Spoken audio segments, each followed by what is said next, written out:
From Bloomberg's World Headquarters in New York, I'm Kaylee Lyons, and this is Bloomberg Green. Now let's bring in Meredith Annex, our Bloomberg NEF hydrogen specialist, to talk more about how hydrogen could change the energy landscape. So Meredith, what place do you think hydrogen is likely to have in the future energy mix globally? Hydrogen's this incredible solution for us as we look to decarbonize because it's a perfect solution in areas that are hard to electrify.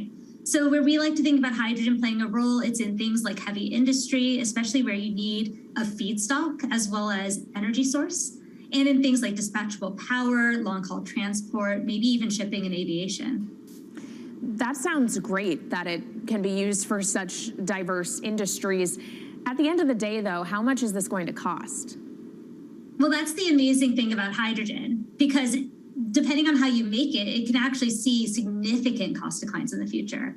So when we're talking about clean hydrogen, we usually mean green hydrogen produced from renewable electricity. And in that case, your hydrogen is almost as cheap as the renewables that are used to make it. So if you're in a place with really good renewable resources, you'll be able to have cheaper hydrogen. But even in places with less good resources, we think that hydrogen can be cheaper than $1 per kilogram, which is the price of unabated hydrogen today, and around $8 per million BTUs for those who prefer to think in energy units. And that can be achieved anywhere in the world by 2050, we believe. All right, so let's talk about kind of the pros and cons list. I don't know where cost fits into that, but what are the advantages to hydrogen over other renewables, and then what are the drawbacks? Yeah, main advantage is the fact that hydrogen can serve roles that electrons struggle with.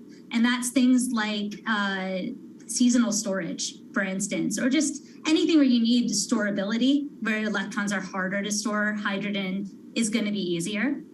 That also leads to a downside, though, because hydrogen is less energy dense than the usual things that we use for storable energy today, like coal or oil or natural gas. So you will need more volume of storage to handle the same amount of energy. Let's talk about the viability as well and how it may differ in different geographies. What is your view on that?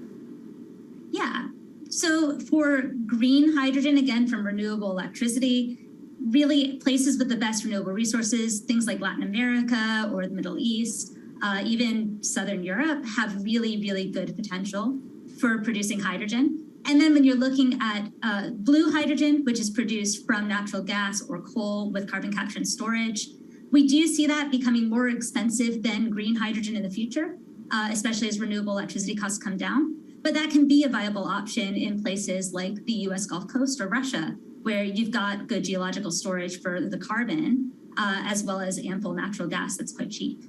All right, great breakdown. Thank you so much to our Meredith Annex, our Bloomberg NEF hydrogen specialist. And of course, you can get more from the Bloomberg NEF team on the terminal and online. And they've recently done a podcast called Hydrogen 101 as part of its Switched On series. So from iron ore titans pivoting to cleaner energy to talk of a hydrogen revolution, that's it from this week's edition of Bloomberg Green. We'll be back next week with a deep dive into the state of electric vehicles. And you can keep the conversation going by following us on YouTube, Instagram, and Twitter @Climate.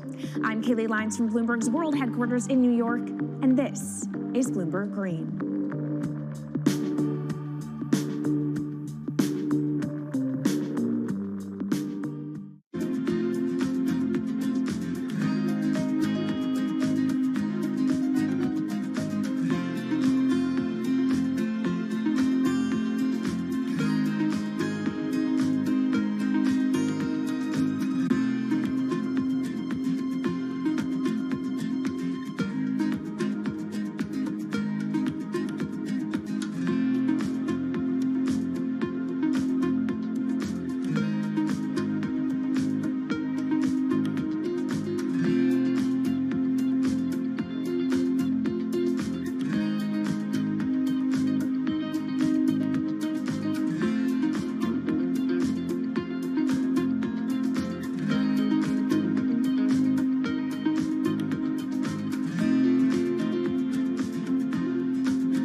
news, headlines, and breaking news 24 hours a day at Bloomberg.com, the Bloomberg Business app, and at Bloomberg Quick Take. This is a Bloomberg Business Flash. From Bloomberg World Headquarters, I'm Charlie Pellet. We've got the Dow, the S&P, NASDAQ all advancing right now, trading at session highs. Tech companies leading gains. Bond traders are paring aggressive bets on Fed hikes amid speculation that inflation may be near a peak. Right now, the 10-year yield, 2.68%. The S&P's up 35, close to session highs, up by about 0.8%. The Dow is rallying 245, up 0.7%. NASDAQ is up 209 right now, a gain of 1.6%. Spot gold up 0.6%, $19.78 the ounce. West Texas Intermediate crude oil up 3.5%, $104.14 a barrel on WTI. J.P. Morgan Chase's first quarter results were marred by a $524 million loss tied to market fallout from Russia's invasion of Ukraine. Still, fixed income and equity trading revenue both beat analyst estimates. The results offer the first look at how banks handled turmoil spurred by the war, as well as the global shift to higher interest rates. But a question for banks, loan loss provisions. Here's Bloomberg Intelligence banking analyst Allison Williams. To the extent that there is a higher probability that we could have a recession in 2023 or potentially 2024, that has to get baked in today. And banks like JP Morgan and Citigroup that have very big credit card portfolios, keep in mind that those tend to have higher loss rates, and so that gets magnified with this type of accounting. And this headline now from the Bloomberg Professional Service. The Brooklyn subway shooting suspect said to be in custody in Manhattan. That, according to a report from NBC. Again, the Brooklyn subway shooting suspect said to be in custody in Manhattan, according to NBC. Stocks higher. S&P up now by 35 points, a gain of 0.8%. S&P up 0.7. NASDAQ up 1.6. That's a Bloomberg Business Flash. This is Bloomberg Business Week.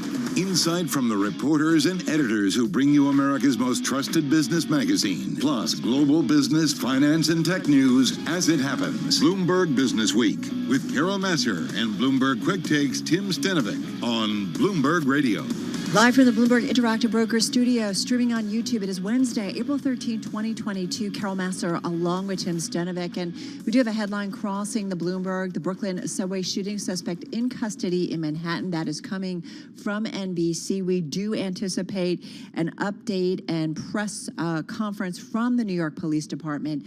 Just waiting for that to begin. And as soon as it does, we will take you there. In the meantime, watching the markets. Yeah, tech stocks driving a rebound when it comes to equities. We heard the numbers from Charlie Pellet, but they bear repeating. The NASDAQ surging by 1.6% right now. The S&P 500 by 0.8%. The Dow by 0.7%. All right, we're going to talk more about the markets in just a moment. We do want to get, though, to that headline on that Brooklyn shooting. And right now, let's go to Bloomberg News New York Bureau Chief Shelley Banjo. She is with us. Shelley, are you there? Mm-hmm. All right. Tell us what we know. I know it's a report from NBC, and I know we're anticipating a press conference from the New York Police Department. That's right. So according to NBC, they were citing 4 law enforcement sources talking about how Frank James has been apprehended in Manhattan. We are waiting imminently. It's supposed to be a 2 o'clock press conference at the police headquarters as well. What do we know about this suspect right now? He was at first a person of interest, but earlier today, Shelley, we learned from Mayor Adams that he was no longer a person of interest and would become a suspect. What do we know about what changed and what made him go from a person of interest to a suspect? We still don't know that yet. We do know that law enforcement agencies had apprehended a number of, spending, had looked into his spending, his possessions that he had with him on the train, and so they were able to then, decide from what they were able to find there that to upgrade that to a person of interest, to a suspect. What else do we know about his motives and why he would do something like this, or why he's allegedly would do something like this? We don't know anything yet about his motives, so they haven't released any information about that. So hopefully we'll get that in the next few minutes. All right, you are listening to Bloomberg Business Week. Carol Massar along with Tim Stenovic. Business Week is brought to you by Commonwealth, supporting more than 2,000 independent financial advisors with the solutions they need to grow a thriving business. Commonwealth, go where you grow. Visit commonwealth.com to learn more. With us right now is Bloomberg News New York Bureau Chief Shelley Banjo with us in studio.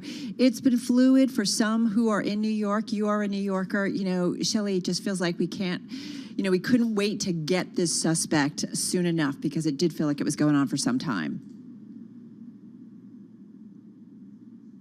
Do we have Shelley still with us? All right, we may have lost Shelley for the moment. We were talking with Bloomberg News New York Bureau Chief Shelley Banjo. As we mentioned, the key headline at this point, and this is coming from NBC News, the Brooklyn subway shooting suspect in custody in Manhattan. So we are awaiting a press conference from New York City Police Commissioner Keechant Sewell, and we will take you there as soon as it begins. We are talking about Frank James. He has been apprehended in Manhattan. That's according to NBC New York. NBC New York citing 4 law enforcement sources with direct knowledge of the case. He has been arrested in connection with Tuesday's shooting on a subway in Brooklyn. Yeah, exactly. And we are continuing to, pieces are coming in. We know that attack yesterday left 23 injured. There was a U-Haul van that was rented by James, who has addresses in Philadelphia and the Milwaukee area. That was from the police. They said that yesterday. And at the time, that's when detectives were still searching for him. So we are waiting for more details on the apprehension of him. And also just, the big story, Tim, I feel like for all of us has been just trying to understand motive. I was reading something in the New York Times. I guess they've been speaking to the sister of the suspect and just trying to piece together who this individual is and what could have been potentially the motives behind it. And hopefully we learn more about that from the NYPD. We are expecting a press conference to begin imminently. We will bring that press conference to you live when we get it. Carol, I think big picture, a lot of the people I've been talking to in the last 24 hours have been New Yorkers, my friends, my colleagues, about the way that this event has shaken them, what they're doing in terms of riding the subway, not riding the subway. I can tell you yesterday I wasn't planning on taking the subway home, but it seemed like everybody had that plan too. It was impossible to get a cab. I ended up taking the subway. It was absolutely packed. I think it was packed because of the disruptions on the other lines as a result of this. Right. But I'll tell you, coming in today and riding the subway, I rode the subway 3 times already today, empty every time I rode it. All right, let's get more on this situation as we continue to await that press conference here in New York City. Bloomberg News reporter Patricia Hurtado, I've been loving listening to her reporting. She is someone who has seen New York through different ups and downs, and she joins us right now on the phone. Patricia, first of all, what is top of mind for you, and especially as we await this press conference? Well, the latest reports are that the suspect, who is identified as a suspect this morning by the mayor, Frank James, apparently is now in custody, according to our colleagues at NBC News, and they're reporting that he was arrested in the East Village. Arrested in the East Village. Do we know anything else about his arrest, the circumstances of his arrest, or motivations at this point? No, we don't. We only know that he voiced animus against the mayor, and there were screeds and rants that he posted on the internet complaining about, the subways and people and a variety of topics. He also claimed that he had PTSD and was a survivor of something. Well, and it's interesting, and as you well know, some of the things that have been discovered by police, an array of belongings that were on the train, a Glock 9mm handgun, 3 ammunition magazines, a credit card with Mr. James' name on it, and a key to a U-Haul van. So, right now we're a lot of speculation, waiting for the police to fill in some holes about this individual. Patricia, you have seen the ups and downs of New York City. I went to college in New York City. It was a rougher place a few decades ago. Yes, it was. And some of us remember, if we're old enough to remember, that Bernie Goetz had opened fire. He was a white gunman that claimed he was being attacked by or approached by black youths, and he opened fire and shot them. I covered a civil case years ago involving Bernie Goetz. It's quite a different place now, but even as recently as January, a woman was pushed to her death by perhaps deranged man, and he pushed her into her death in the Times Square subways. So it's always a place when you go to the subway where you worry and you're looking over your shoulder what's going to happen. Well, even apart from the subway, Patricia, there's also the narrative of New York City, and there's the data to back it up, that crime indeed in the city has gotten worse in recent years.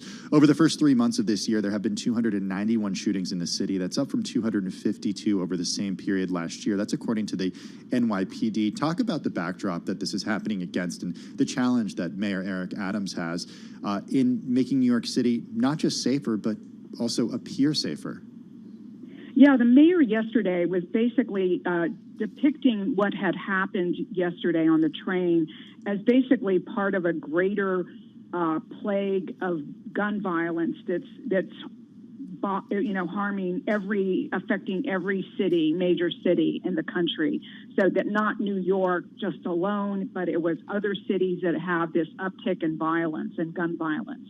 So he was saying that that's what this was about, not that this was his inability to control what's going on in New York.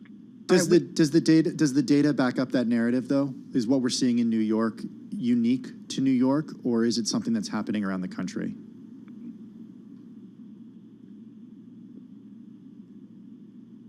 We're speaking with Patricia Hurtado, yeah, Bloomberg, I think News reporter. Go ahead, Patricia. Sorry. Yeah, no, I was going to say is yes, I think that he's correct. There is an increase in gun violence.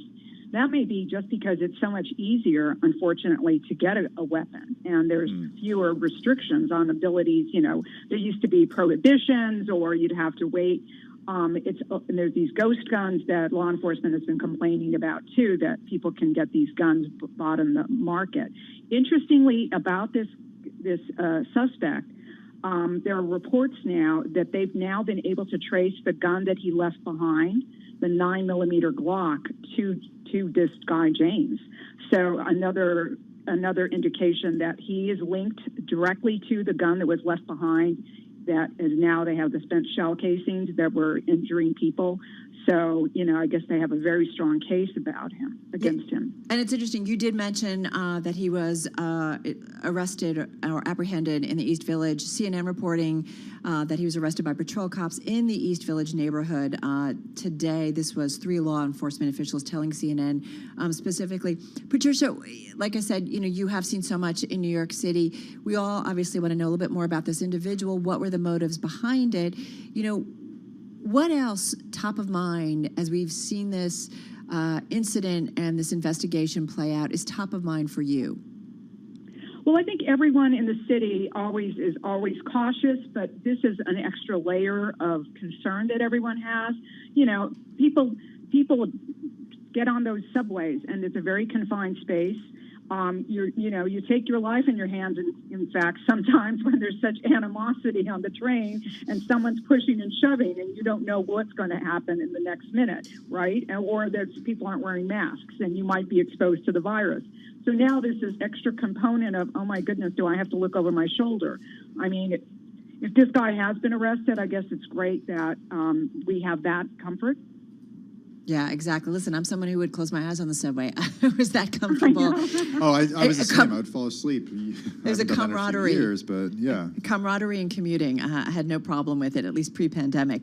Patricia, we appreciate it. We know you've got a lot that you're covering and keeping up with, but thanks for finding some time for us. Our Bloomberg News reporter, Patricia Hurtado. We should remind everybody that New York City Police Commissioner Keechant Sewell is expected to, along with executives of the New York Police Department, expected to step up soon in a press conference and give us an update about the apprehending of Frank R. James, the 62-year-old man suspected of doing the shooting yesterday in Brooklyn. We will bring you that press conference live as soon as it happens. In the meantime, let's bring in Bloomberg Markets correspondent Kriti Gupta. She's with us now, and Kriti spent the last more than 24 hours covering this story, not just from Bloomberg headquarters, but in South Brooklyn, in Sunset Park. Kriti, give us the latest from what you're seeing.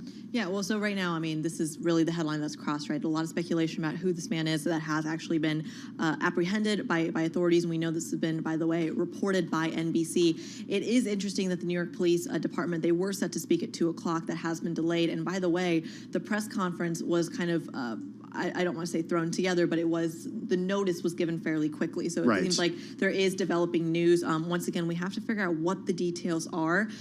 This was a really interesting point brought by Romaine Bostic just now on Bloomberg Television, is that in the things found on the crime scene, what was actually connected to the man in question, to Frank James, and really it's only one actually, and it's the keys to the rented U-Haul. Remember, there were other things found on the subway platform, including a 9mm handgun that was jammed, a gunpowder, fireworks, in addition to, I believe, 2 undetonated smoke canisters as well. And those, it's not been clear how those connect to Frank James, really the only identifier right now being those keys to the rented U-Haul. Well, and you can maybe understand why it was maybe thrown together quickly. I think there has been some concern and some nervousness among New Yorkers with the understanding that there was somebody still out and about, and there was always the worry that could something else happen, right? So maybe, if they've got him in custody, as we've been reporting courtesy of NBC News, the idea is to at least, get that out to the public. Yeah, and what's important also is the location here. I believe it's reported that he was apprehended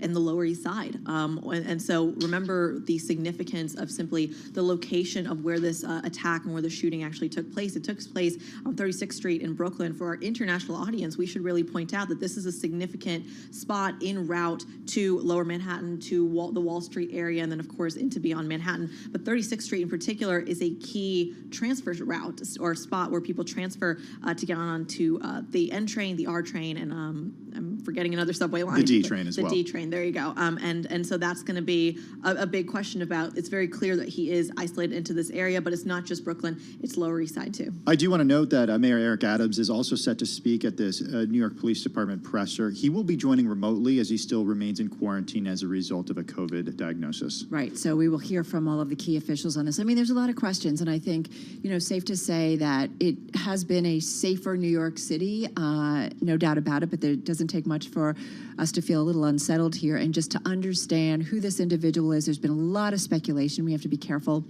about mental illness being at play, because we know that we are certainly seeing a lot of individuals on the New York subway system that many are concluding that there are, having mental problems and so on and so forth. So there's just a lot of questions out there that we want to have answered to understand what was the motivation specifically. But I have to say, Creedy, seeing some of what has been found that is believed to be connected with him, you need to feel that the goal was to do something a lot larger and a lot more significant. Yeah, and I think that's really where this became a person of interest story to a suspect story. And we heard that live from Mayor Eric Adams earlier this morning on Bloomberg Television. And it really came down to his social media presence. We've been talking a lot about social media in terms of trying to track this man down and trying to use kind of Twitter or Amber Alerts, which I think we all got this morning, in terms of trying to find this man and to get kind of tips. Also, keep in mind that the surveillance cameras were down in this station, so it's extremely important. That bothers the heck out of me. You're not the only one, Carol. When I heard that, I said, "Are you kidding me?" The whole point of having surveillance cameras is, well, surveillance in situations such as this. What do we know about other methods that the NYPD used, that federal officials and federal agencies that have been helping with this used in order to identify the man who has been arrested? Well, they went all old-fashioned, and they essentially took a 20-block perimeter and expanded it by about 17 blocks and started knocking on doors for nearby restaurants. And remember, right out of 36th Street Station, let me paint a picture here, is just a line of restaurants, of delis, a lot of them family-owned. Very residential. Very, very residential.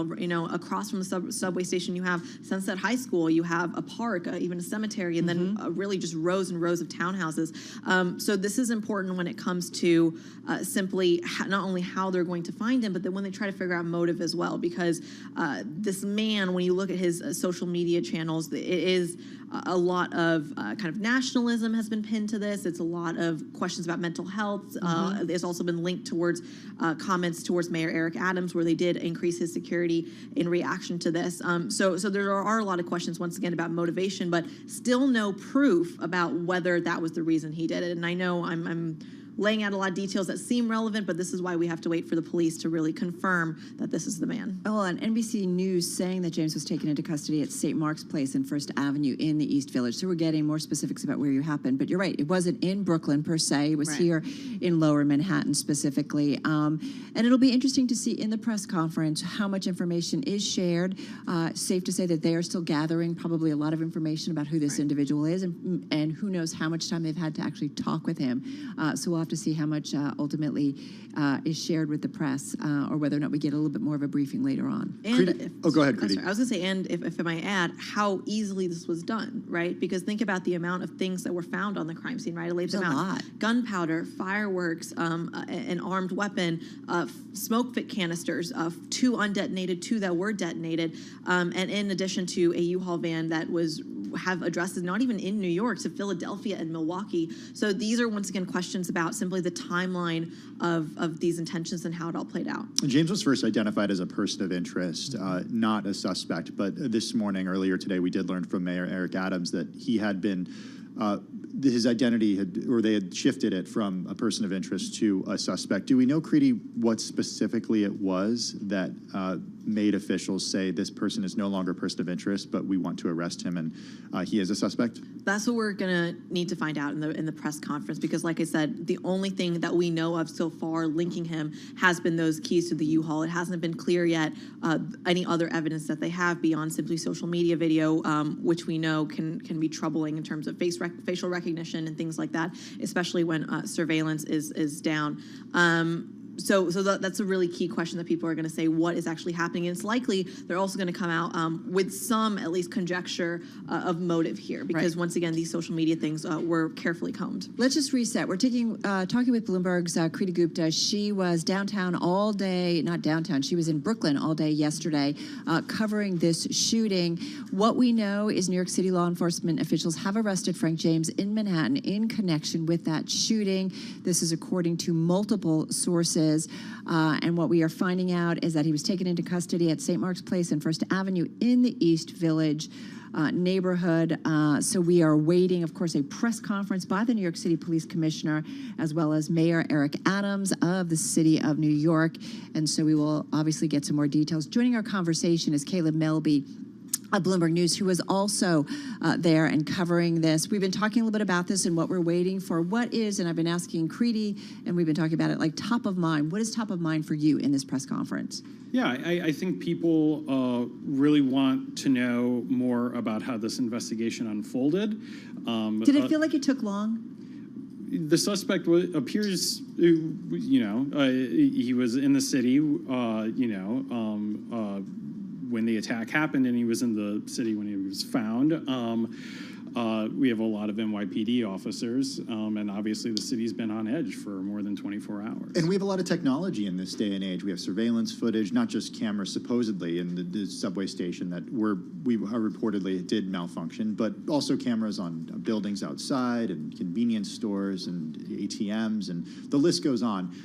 I think for a lot of people it was really unsettling in the last 24 hours that it did take such a long time. Can you shed any color on how the investigation came together, how the arrest came together at this point? I know we're still waiting to hear details from the NYPD, but what have you been able to gather? Well, we know from the scene on around 36th and 4th in Brooklyn yesterday that they cordoned off an area and they started to fan out specifically to look for footage from businesses and buildings nearby in the area. So we know that was part of it. And obviously, for anybody who got on the subway today, there was a heightened police presence throughout the system as we were waiting for the apprehension of the suspect.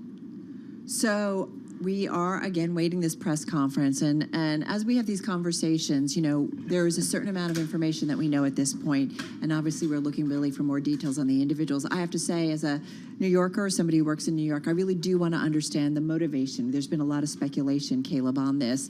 But that's where we're looking for also some clarity. Yeah, absolutely. And obviously, folks have been mining his YouTube videos for some time.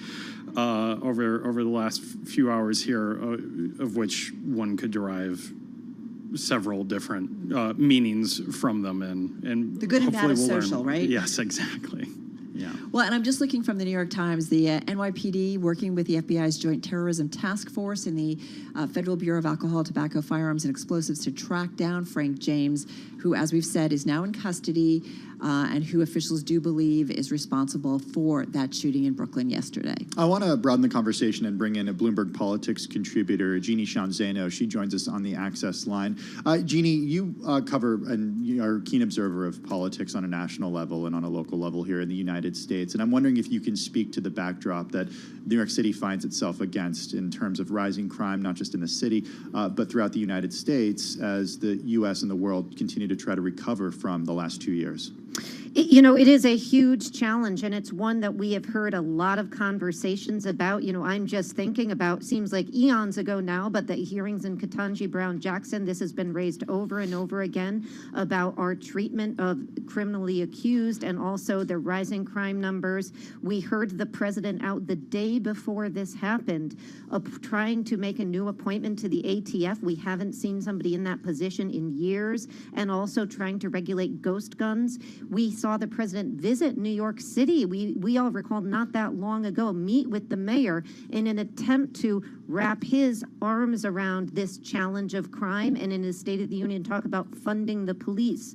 And of course, in New York City, you have a mayor, a former police captain, as you've talked a lot about, who has said, judge me based on how safe I keep this city. That's his #1 commitment. And that is all coming, of course, in the wake of rising crime numbers. They're not anywhere near where they were, say, in the 1970s or in the time when Bill Bratton first took over, but they have ticked up post the pandemic, and it's something that has got to be addressed as we try to return people safely back to school and work after the pandemic.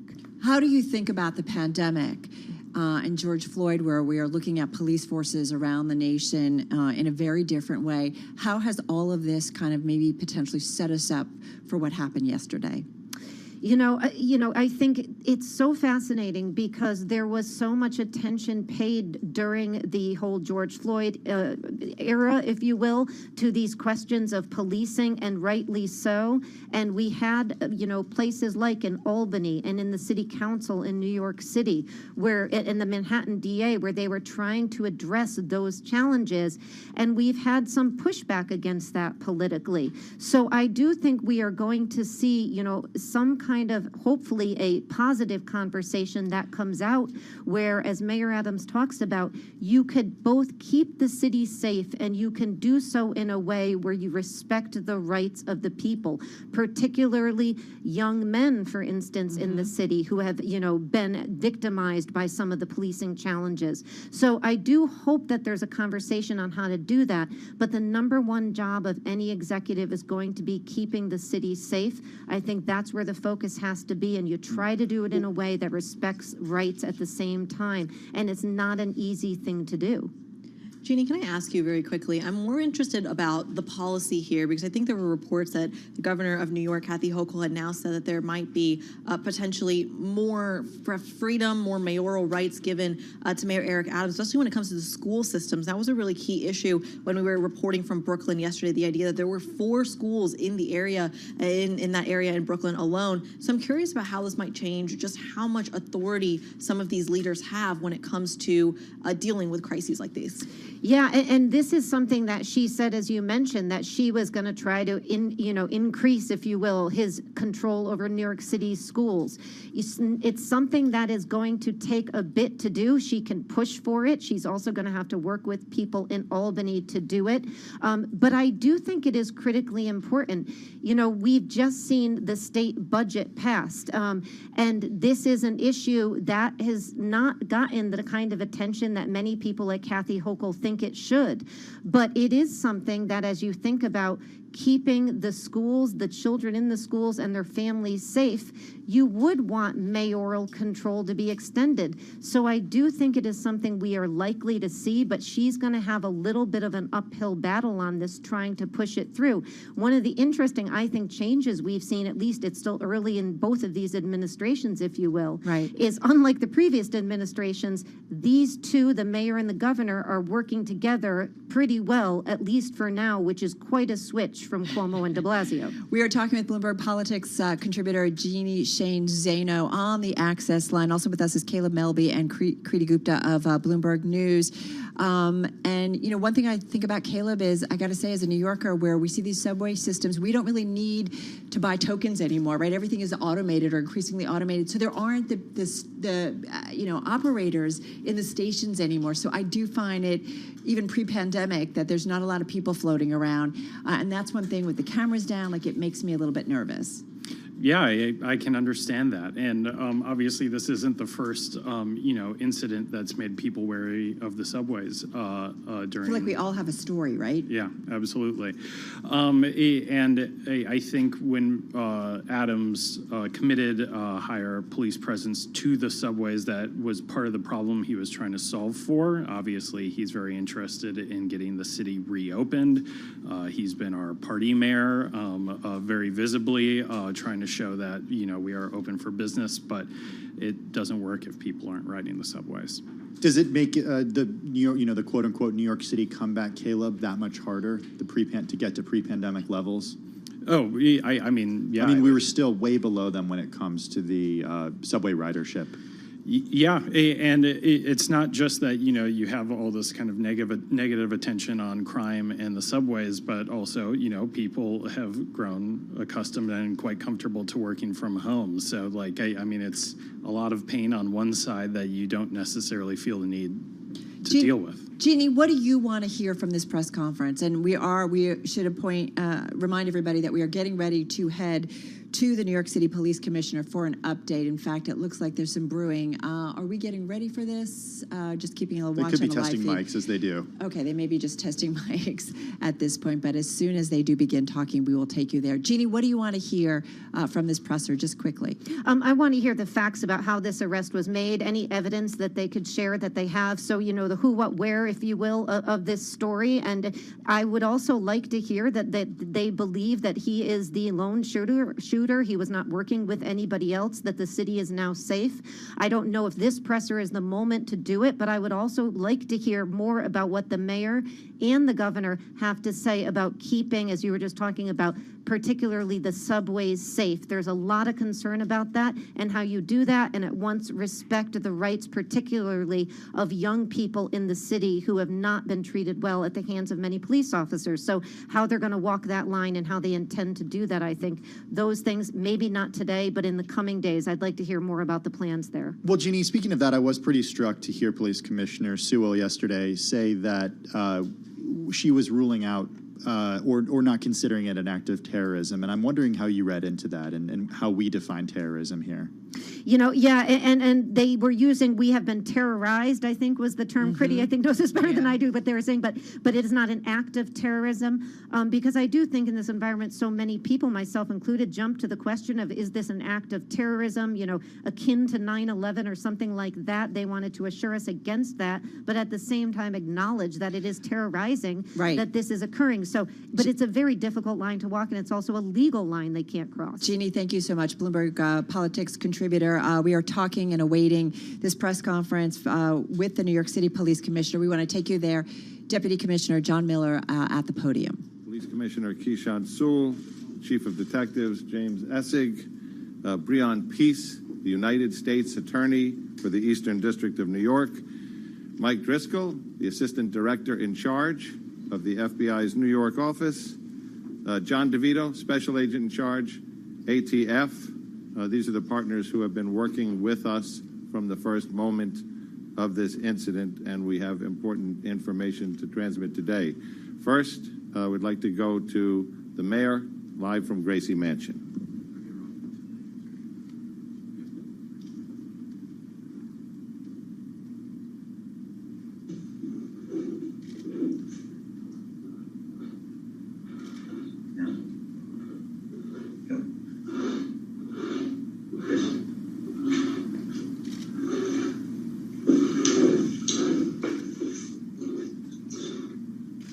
My fellow New Yorkers, we got it. We got it. I cannot thank the men and women the New York City Police Department enough, as well as our federal agents, our state police, our first responders, from the 9/11 operators to the various men and women from our medical professions. We got him and said to New Yorkers, we want to protect the people of this city and apprehend those who believe they can bring terror to everyday New Yorkers. And I want to thank everyday New Yorkers who called in tips, who responded, who helped those passengers who were injured. 33 shots, but less than 30 hours later, we were able to say, we got him. Thank you, Commissioner, for your leadership and job well done. And now, Police Commissioner of the City of New York, Keyshawn Sewell. Good afternoon, everyone, and thank you for being here. I am truly fortunate to stand here among these extraordinary investigators and federal partners to make this announcement. Moments ago, Frank Robert James was stopped on the street and arrested by members of the New York City Police Department. Officers, in response to a Crime Stoppers tip, stopped Mr. James at 1:42 p.m. at the corner of St. Mark's Place and First Avenue in Manhattan. He was taken into custody without incident and has been transported to an NYPD facility. He will be charged with committing yesterday's appalling crime in Brooklyn. I want to commend all of the investigators and analysts who took part in this all-hands-on-deck investigation. Literally, hundreds of NYPD detectives worked doggedly during the last 30 hours to bring this together. They did so in tandem with a vast number of our law enforcement partners, including those from the FBI NYPD Joint Terrorism Task Force, the ATF NYPD Crime Gun Intelligence Center, and the Regional Task Force led by the United States Marshal Service. We hope this arrest brings some solace to the victims and the people of the city of New York. We used every resource at our disposal to gather and process significant evidence that directly links Mr. James to the shooting. We were able to shrink his world quickly. There was nowhere left for him to run. I'd like to turn it over to Chief James Essig for details of the investigation.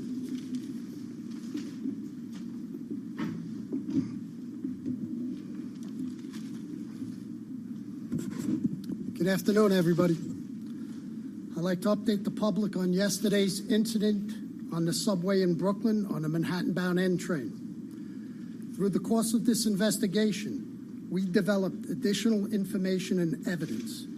Mr. Frank James, our person of interest, now became a wanted individual for yesterday's horrific incident. Mr. James is a male, 62 years old. He is known to us and has ties in Wisconsin, Ohio, Pennsylvania, New Jersey, and New York City. His arrest history in New York is 9 prior arrests, dating from 1992 to 1998. Those include possession of burglary tools 4 times, criminal sex act, theft of service 2 times. He was arrested on a New Jersey warrant. He also has a criminal tampering. He has 3 arrests in New Jersey, in 1991, 1992, and 2007. They are for trespass, larceny, and disorderly conduct. So yesterday, we recovered video of him prior to the incident entering the Kings Highway subway station. He has the same black cart that he has later recovered on the crime scene. The pictures are to my right over here. This We'll make these available electronically after this. This station is 3 blocks from where we recovered the U-Haul truck that he rented in Philadelphia. The key to that truck was recovered at the crime scene. This jacket, the distinctive orange jacket, was also recovered, as well as his construction helmet he was wearing, and we recovered that in a garbage bin in transit. We believe, but this is still early in the investigation, that after firing his weapon 33 times at innocent New York City subway riders, Mr. James boarded an R train that had pulled into the station, went one stop up and exited at 25th Street Station. We also have a picture of that. The gun used in this, a 9mm Glock, which was recovered at this crime scene, was purchased by Mr. James in 2011 in Ohio. We tracked Mr. James, and his last known whereabouts was 7th Avenue and 9th Street in Park Slope, entering the subway. Minutes ago, thankfully, NYPD patrol officers from the 9th Precinct responded to St. Mark's and 1st Avenue, where they apprehended him without incident. This case was quickly solved using technology, video canvassing, and then getting that information out to the public. So I can't speak highly enough of the partners we had, the FBI, Mike Driscoll, ATF, John DeVito, U.S. District Attorney from Easton, Breon Peace, and the coordination within the Detective Bureau, Tommy Galati from Intel, our Transit Bureau, our Patrol Services Bureau. Phenomenal job, less than 30 hours later to arrest this individual. So with that, I'd like to turn it over to Breon Peace.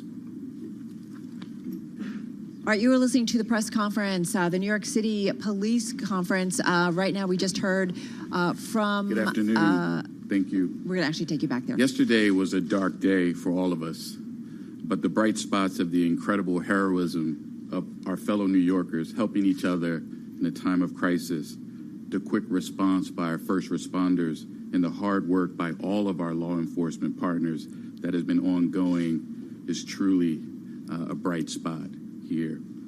Today, Frank James has been charged by complaint in Brooklyn Federal Court with one count of violating 18 U.S.C. sections 1992 A7 and B1, which prohibits terrorist and other violent attacks against mass transportation systems. He has been apprehended. He will be arraigned in federal court in Brooklyn, and if convicted, he will face a sentence of up to life imprisonment. My office is prepared to prove beyond a reasonable doubt that on April 12th, 2022, in Sunset Park, Brooklyn, in the Eastern District of New York, Frank James did knowingly and without lawful authority and permission commit an act, including the use of a dangerous weapon, with the intent to cause death and serious bodily injury to passengers and MTA employees on the New York City subway system. The government will prove, among other things, that James traveled across state lines in order to commit the offense and transported materials across a state line in aid of the commission of the offense. We, in the Eastern District of New York U.S. Attorney's Office, are working closely with all of our law enforcement partners, the FBI, NYPD, ATF, U.S. Marshal Service, and others, including the Kings County District Attorney's Office. And my office and our law enforcement partners will use every tool at our disposal to bring this individual justice and bring justice to New Yorkers and restore safety and peace of mind to all. And we'll continue to do so as this case proceeds. Thank you.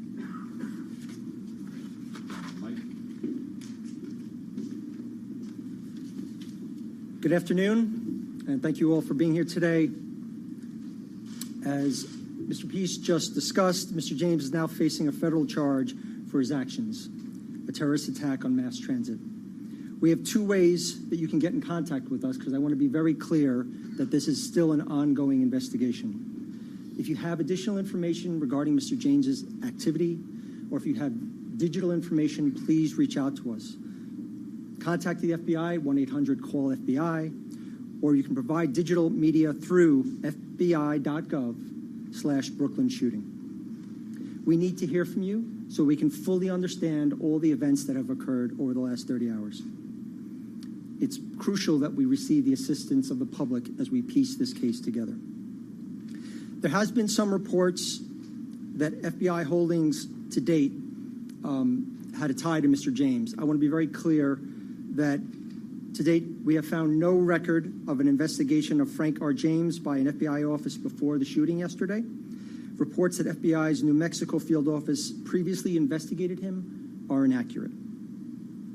I want to thank our partners in this case, the NYPD, the ATF, the U.S. Marshals, and the U.S. Attorney's Office, and all the members of the FBI NYPD Joint Terrorism Task Force. We've had such a tremendous response from all of our partners in this case that have led us to this moment now.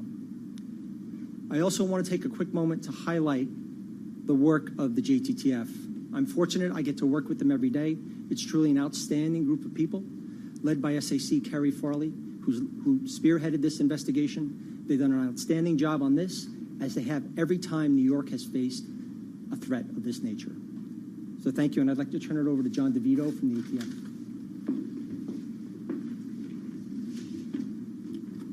Good afternoon, everyone. Again, my name is John DeVito. I'm Special Agent in Charge for ATF here in New York State.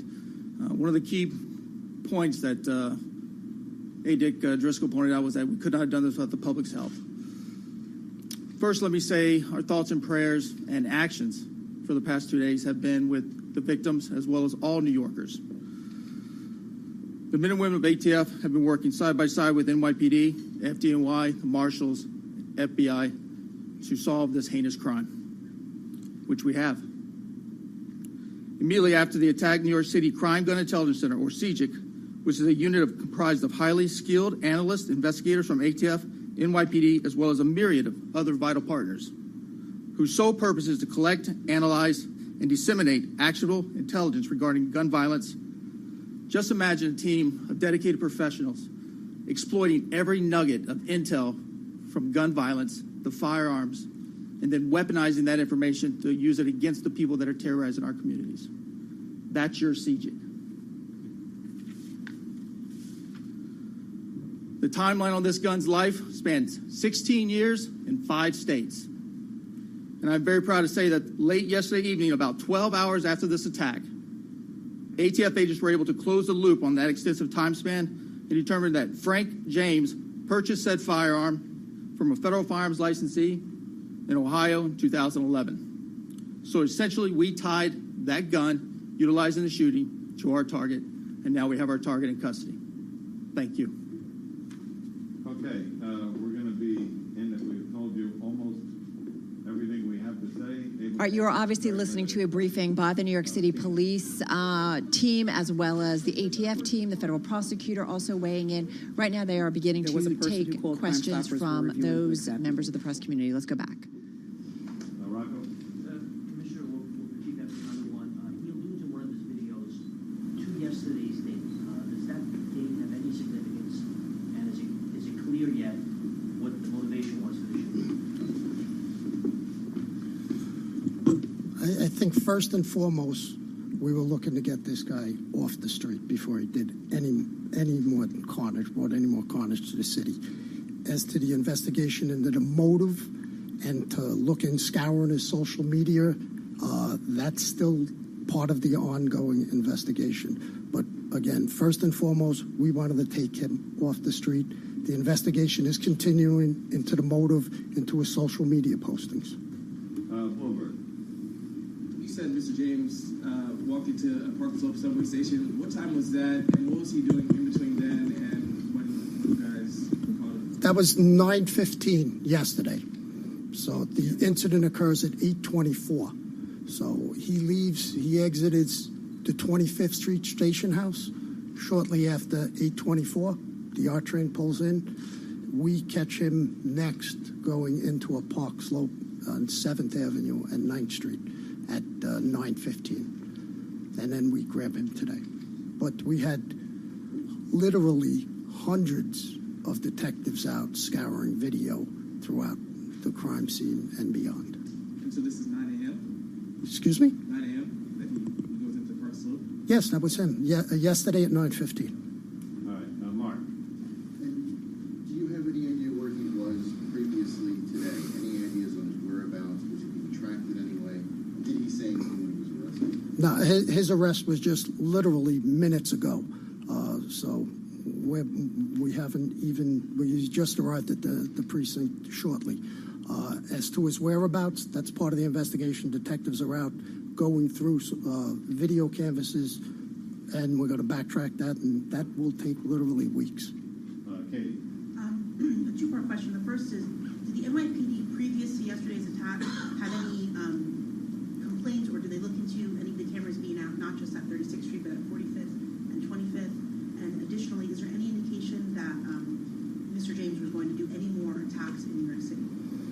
Well, we'll get back down to cameras after the second part. yeah, as far as them doing any more attacks, that's part of the investigation. Our main focus was to take him off the street immediately. And do you know how?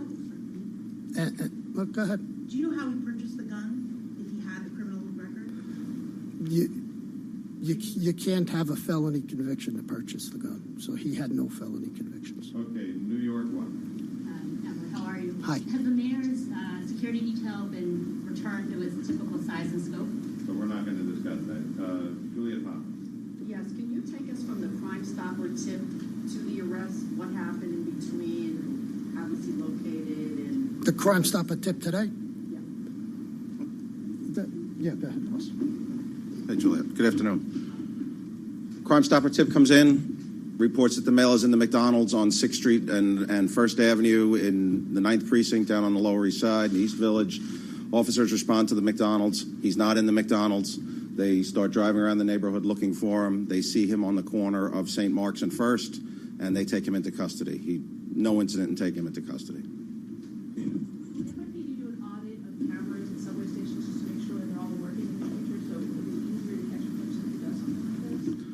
Yeah, so the camera systems in the subway system are not NYPD cameras. They're owned and maintained by the MTA. We have access to them. We do regularly look and see which cameras are working, which ones are not, but the responsibility for those cameras belongs to the MTA. Tony. Are you going to make the officers who made the apprehension available? Are you going to identify them for any special? Not at this time. If we do, we'll let you know. Chief, in interviews that took place throughout the day yesterday with any of the surviving victims as well as people who were on the train, have you been able to glean anything about what he said or did on the train that yields a little bit more about his motivation, about what he intended to do? We have witnesses on the train who said he was sitting in the back corner of the second car, and he popped the smoke grenade. And we have one witness who says, what did you do? He goes, oops, and then he pops the two, brandishes the firearm, and fires 33 times. That we are in the process, and we are asking for anybody's help who was on that subway train or on that platform to reach out to the Crime Stoppers at 1-800-877-TIPS with any information. We're still looking for witnesses and anybody who has information who was on the scene. Okay, New York Times. Hi, can you tell us anything more about the clock that this guy used? We heard initially that it was jammed.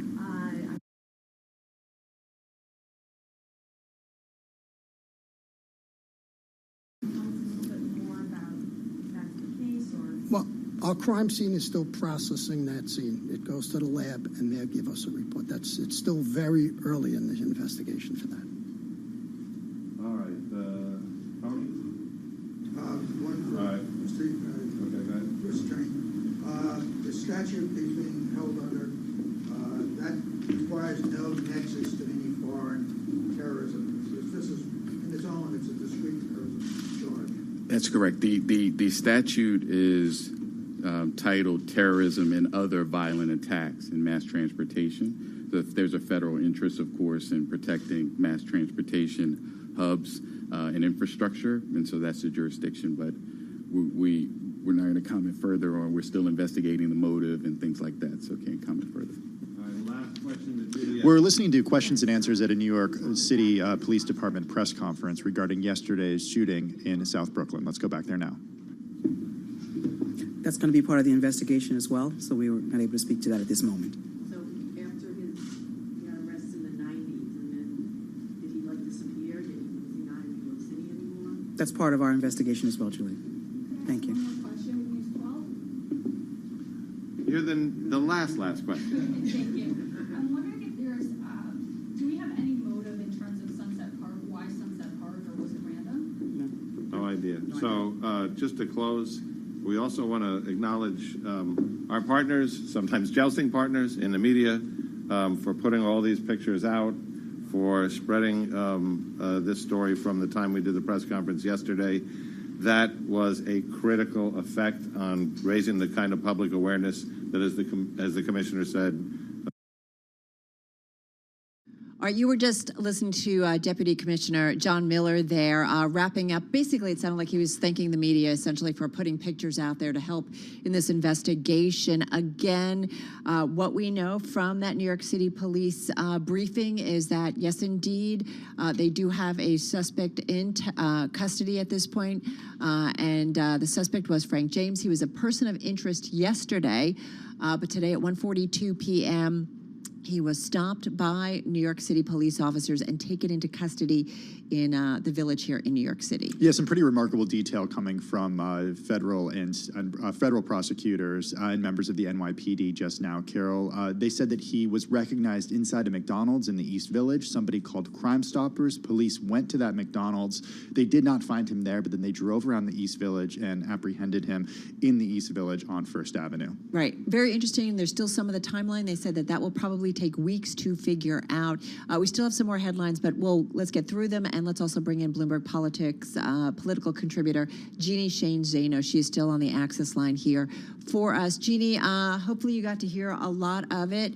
It sounds like he was in a lot of states. They talked about ties to New York, New Jersey, Pennsylvania, Wisconsin, Ohio, addresses specifically in Wisconsin and Philadelphia. He did have 9 prior arrests dating between 1992 and 1998 in New York City, 3 arrests in New Jersey. So there was a lot of stuff out there. What jumped out for you? Yeah, one of the things was just what you mentioned, those arrests, because prior to this, we had been asking questions about whether, in fact, he had an arrest record, particularly in New York, and he's mentioned 9 arrests between 92 and 98 here, 3 in New Jersey, a lot of states that he has ties to. We had heard of Wisconsin and New York and Philadelphia, but now New Jersey, Ohio. I think the other thing that jumped out is this federal charge of a terrorist act against a mass transit system for which he could face life in prison. And as they kept saying throughout the press conference, the investigation is ongoing. They're still soliciting information from people who may have seen something, heard something, know something. And so presumably he may face additional charges. My understanding is that's a federal charge. He may face additional charges as well. I think the one other thing that jumped out at me also was about the gun. 16 years old, went 5 states, and he purchased it in Ohio in 2011. That was the first time I think I at least had heard that information. Yeah, some other headlines here. James had 9 prior arrests dating between 1992 and 1998 in New York City. He had 3 arrests in New Jersey. The NYPD recovered video of James at Kings Highway subway station in Brooklyn. Remember, the key to the U-Haul truck was recovered at the crime scene. Jeannie, we heard a lot of questions from members of the press, from our colleagues at many different media outlets, including our colleagues here at Bloomberg News. What was the question? What are the questions you still have? What would you ask if you were at the press conference? One of the questions, I believe it may have been our colleague at Bloomberg, and forgive me, I couldn't hear every question, but one was sort of what had happened between the time of the shooting, where had he been, and the time that they caught him. As you mentioned, a Crime Stoppers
critical when it comes to what I think many people would argue is sensible gun legislation here in the United States.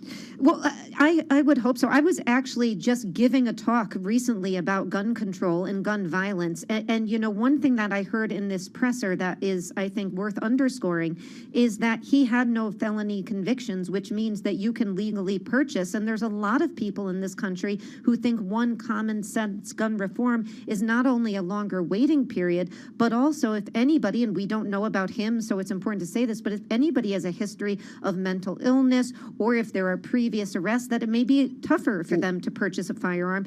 But this apparently sounds, at least on what I heard, like it was purchased potentially legally in Ohio. And that's the part that I wanted to hone in on. Legally in Ohio, what, nearly a decade ago at this point, Jeannie? Or was it over a decade ago? It was, well, just about 2011, I think they said he purchased it. Okay, so a waiting period wouldn't have mattered. It's not necessarily about making sure that guns don't get into the hands of people who shouldn't have them. It's a different type of conversation because this gun was reportedly so old. So what would the conversation be around preventing something like this, given that he appears to have been able to buy it legally and that he didn't have to, that a waiting period wouldn't have mattered? I think, you know, in my mind, it is about federal legislation. As much as has been done at the state and local level, and there has been a lot of good work done on this front, you can still transport across lines.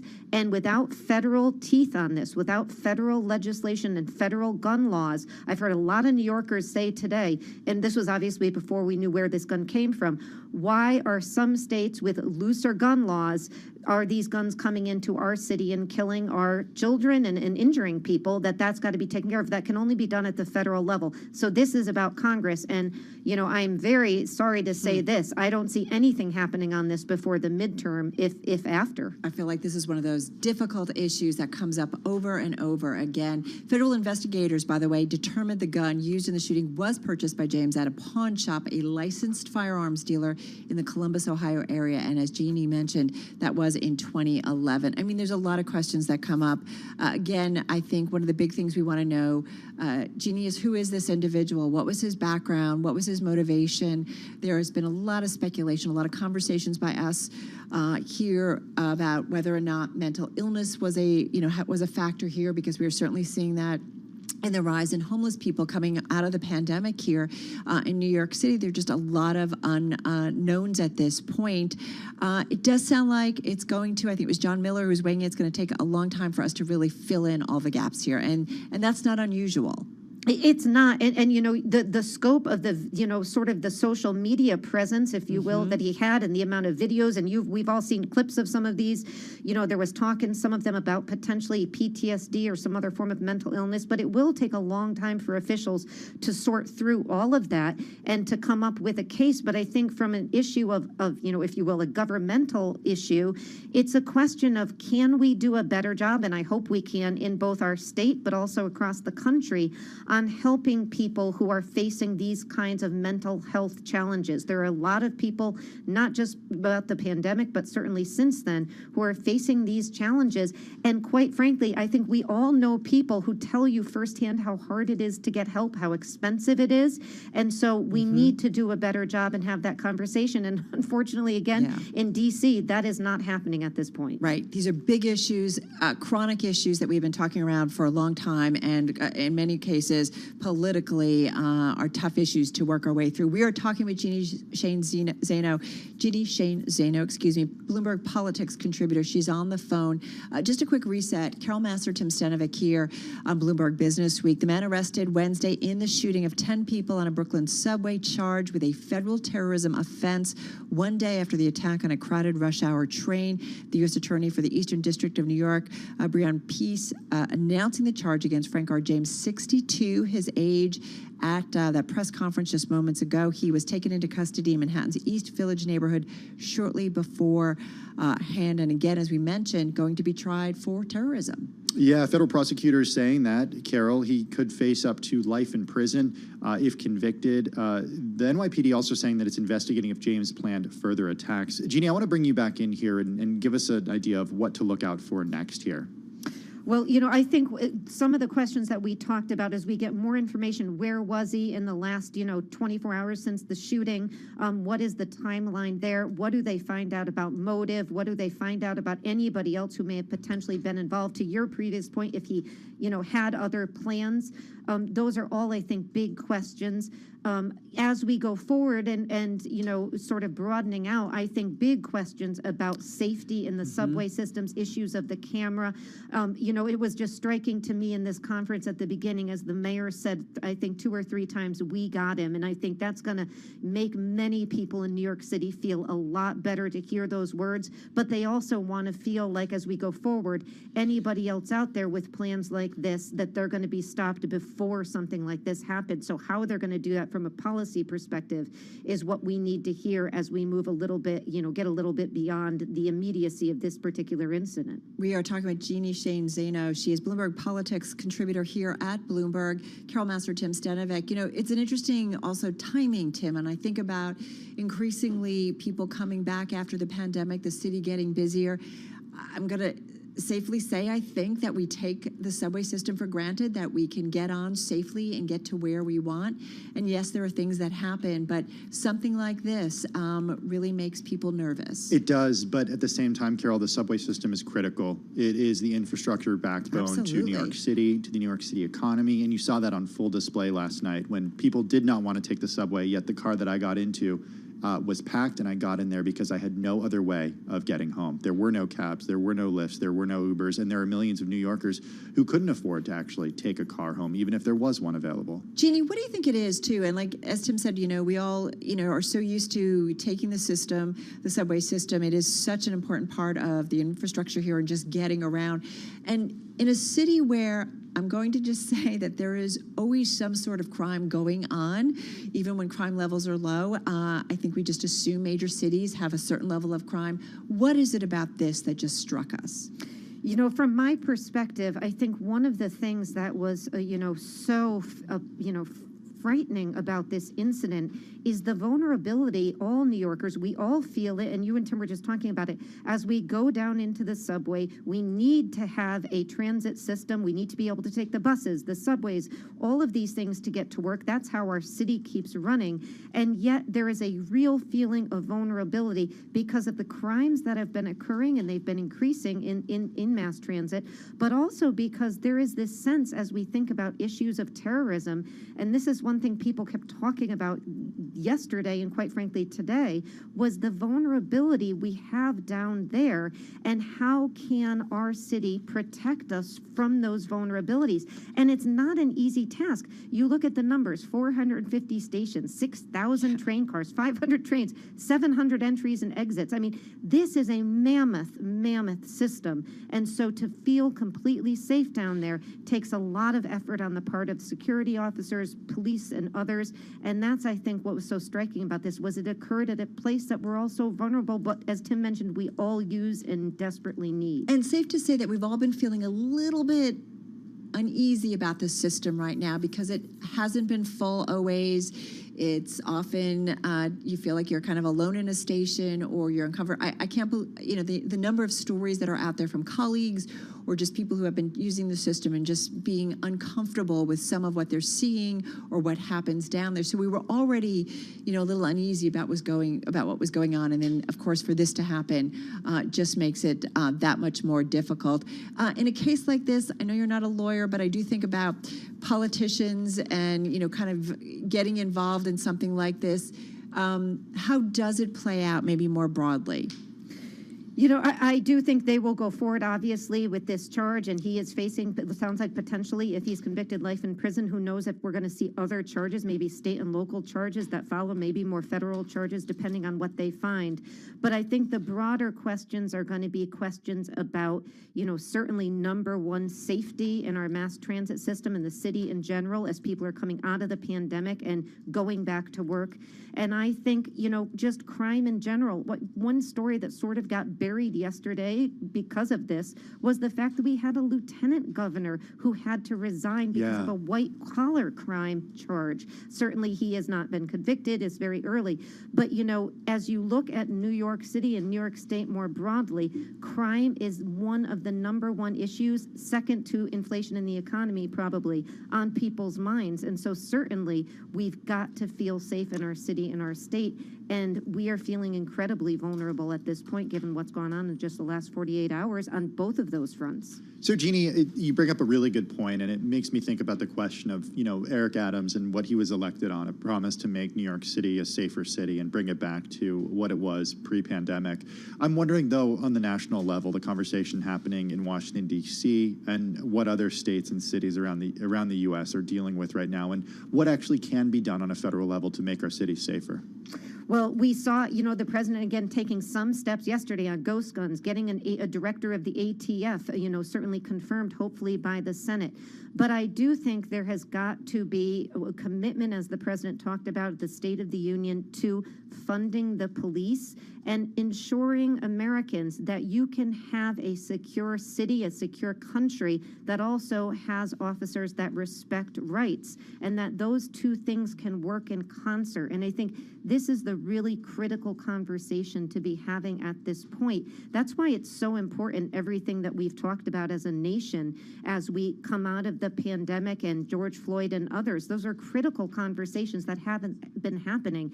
And, you know, one thing I think, as we talk about cameras, technology can help us get there. Right. And so I think we can really have a good conversation about how does technology help us at once be safe and secure, and also hold people accountable who are not respecting rights. Technology is a huge component of that, as is, of course, issues of education and training. So that's what the conversation that can be had. Conversations I think are ineffective are things about, you know, defunding the police, you know, going to one extreme or the other. We need security and respect, and we can have both in this country. Dr. Jeannie Shane Zaino, she is the author of American Democracy in Crisis. She's a professor of political science and international studies at Iona College and a Bloomberg News political contributor.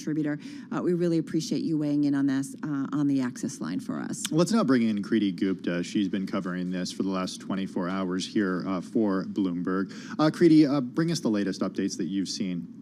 Yeah, well, right now it's really just about what we do and don't know on the press conference that we just heard. I think the don't know is probably what we should emphasize here, is simply that we still don't know the motive. We still don't know the social media and what they are really gathering from that. They are still making that a part of their ongoing investigation. The other thing is family. Do they have family in the local area? The special agent, or I should say the James Essig, the NYPD chief of detectives, also laid out a criminal history, which was interesting, and said that he has a record, Frank James has a record of trespass, disorderly conduct, not just in New York and New Jersey, but in several other states in the country. What he doesn't have is felony convictions, and this is really important to what Jeannie was talking about. And they made it very clear that you need to have 0 felony convictions to purchase a gun. For our international audience, just to kind of understand the difference between misdemeanors and felonies, is that felonies, for example, and this is not the same thing as of course the tragedy that follows, but felonies inhibit hiring, for example, here in the United States. Misdemeanors do not. So that's going to be kind of the differentiation you want to keep in mind. And what was also interesting here was that the way they identified Frank James in particular, they said that it was done through the weapon, actually. And if you'll remember, the last time I was here with you guys, just about an hour ago, we were talking about what actually identified Frank James as a suspect. And so far, prior to this conference, it was really just the keys to the rented U-Haul van. Now it's actually the gun that was said, according to Special Agent in charge for the Alcohol, Tobacco, and Firearms Bureau, John DeVito. He said that they actually did a lifetime of a gun study, 16 years, 5 states, and connected it to Frank James, where they said that he purchased it from a federal firearms agency in Ohio in 2011. And that's really how...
as we speak. We have the NASDAQ outperforming here. It's up more than 2%. The S&P 500 is up more than 1%. The Dow Jones Industrial Average, Carol, up more than 1%. What we've seen is some of those front-end yields really slumping, pulling back here. And so we've seen the rally certainly moving off, especially when it comes to some of those tech names. Speaking of tech names, there's an interesting story in the magazine. In fact, it's among the most read on the Bloomberg today. And it is also a story in the new double issue of Bloomberg Business Week out later this week, online and already on the Bloomberg. It's about Jack Dorsey of Twitter and Square, or should I say Block? You should say fame. Block, right? Unless So you not forget cool. like I always do. He wants you to say Block, and we'll tell you why. What Dorsey wants to be known now, it seems increasingly, is for Bitcoin fame. Yeah, that's right. The story by Kurt Wagner, technology reporter at Bloomberg News. He joins us on the phone from San Francisco. Joel Weber is editor at Bloomberg Business Week. He's with us in the Bloomberg Interactive Broker Studio. Joel, what was the transition for Jack Dorsey to move away from his roots as the creator of companies, including Twitter and Block, formerly known as Square, and move so quickly and so full-heartedly into being a proponent of Bitcoin? Yeah, it happened really quickly, and Kurt's story is a masterclass, and it walks through basically how Jack Dorsey has been this tech visionary, creating companies, Twitter, Square, then Block, even other things that he's basically been ahead of on it. And he is going all in on Bitcoin. The artwork in the story is amazing. We get the big red laser eyes. Those aren't real? Well, maybe not yet though. The implant phase might still be coming, except on Twitter. But Kurt, what is it all about? Like, what led to this transformation? I mean, obviously he just left Twitter just not that long ago, and in that time he has gone full Bitcoin. Yeah, I think what started this whole idea was sort of looking at, what comes next for this guy, right? I mean, he's founded these two really successful companies. He's kind of a controversial guy. He's sort of, despite all that's been written about him and how prominent he is publicly, he still feels a little misunderstood, right? And so there was this idea as I was going into this, like, okay, what's the next phase of Jack's life? And every single person I talked to was just like one word, Bitcoin, right? Like, he is just fully invested. He's emotionally invested. I got the sense that was maybe even why he left Twitter, was that he was just no longer interested in kind of dealing with the headache of running that company. And he was like, why would I do this when I could be doing Bitcoin instead? And so this whole kind of, focus on Bitcoin started to really materialize. And then as I started talking to people about why he was into Bitcoin, I feel like that's where it all started to fit into place here. It just fits a lot of the things that he truly cares about. It's just he's become the face of this kind of movement, and I just find it really interesting. And we've said Bitcoin, it full Bitcoin, but not full crypto, right? Why is he so for Bitcoin, but maybe not the rest of the landscape? That's right. Yeah, he in fact, I think it was just yesterday, he tweeted, I don't like cryptocurrencies, which is kind of funny, right? Because he's the face of probably the most prominent one. But, for him, one of the things that's so appealing to Bitcoin is this idea of real decentralization, right? There is no company that controls Bitcoin. It's not regulated by the government. These are all things that he is, believe it or not, against, even though he was just recently the CEO of two publicly traded companies. He's just very against this idea of authority and power being controlled by any one person or company. And so I think that appeals to him with Bitcoin in particular. And I think what he sees is a lot of these other cryptos are being backed by, venture capitalists, Andreessen Horowitz being the most famous one. And he sees this idea of like, hey, people think these things are decentralized, but really they're being controlled by all the same VCs and power brokers that kind of control the internet today, right? And so that's why he's so focused on just this Bitcoin thing. And he kind of feuds with a lot of the people who are invested in type, Web3 type technology. Yeah, I do particularly like that part of the narrative, right? The idea that people in Silicon Valley, who from an outsider's perspective would for years be aligned or disagreeing on this point, Kurt. When it comes to Jack Dorsey and Square, though, the company now known as Block, how does he make this happen at Block when it comes to Bitcoin? Yeah, I mean, Bitcoin has kind of been infused into all of the different parts of the business, right? For everything from Cash App, which is like the main, it's sort of like a Venmo competitor where you can send money to people. You can also buy stocks, but you can also buy Bitcoin. And there was over $10 billion worth of Bitcoin purchased through Cash App last year alone. And so that's kind of the consumer element. And then they have these teams internally that are working on all kinds of different Bitcoin technologies, right? Like making it easier for someone to convert their fiat currency, their US dollar, into Bitcoin, for example. And so I think when it came down to it, again, having talked to so many people who worked for him, I think he's sitting here, he's like, okay, here's my passion, right? Bitcoin is this thing that I just truly love. It doesn't really fit into Twitter all that much. It's not, yes, there are elements of it that could eventually move to social media, but it doesn't fit naturally in the way that it does with Block, with a financial services company. And so I think for him, when it ultimately came down to, all right, where do I want to spend my time? I think that's one of the reasons Block won out. Kurt, I just have to say, first of all, I love the pictures of Dorsey 2009 versus 2021 with the beard, because it's quite a transformation. Having said that, is Bitcoin going to be his downfall or, a great new awakening for him? Because I've got to think, as you write about some of the activists, they've just got to be watching closely. Totally. Well, I think he saved himself a little bit by leaving Twitter, right? Because it became clear that this was, we described it in the story as his side hustle. And I think it was starting to cause problems for people at Twitter, especially because there maybe the business wasn't quite as successful. And so all of a sudden you look around and say, well, why is Jack spending all his time doing this other thing? That's a problem. Now at Block has been doing better. So up until now, he hasn't really been forced to choose. And again, because he's incorporating Bitcoin so much into the business, I wonder if that buys him a little bit of wiggle room to really focus on this. But I think, long term, this is what makes it so fascinating, right? Is that all the people we spoke to were really like, the one thing Jack is great at is predicting the future, right? Like he's not really necessarily going to be a great manager on a day-to-day basis. He's not going to give you great directives on a day-to-day basis, but he looks 5 years into the future and he can see things that we can't. And right now he sees Bitcoin.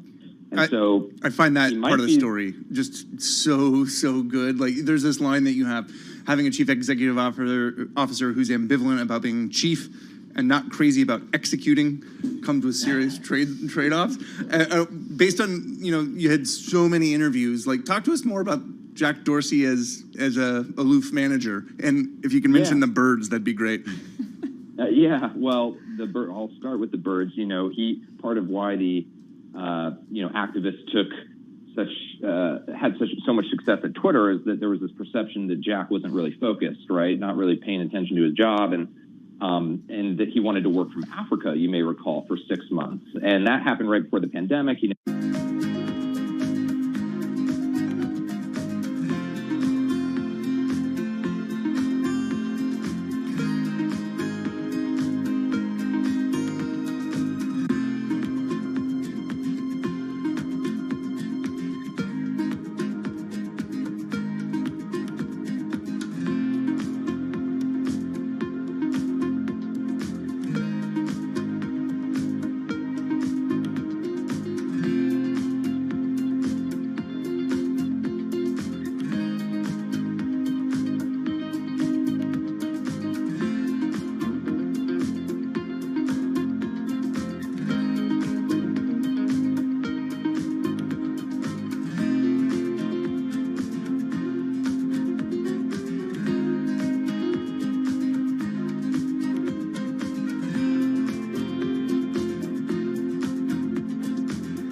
how it potentially will affect results. Peter Cheer is head of macro strategy at Academy Securities. Where banks make a lot of their money is on transactions.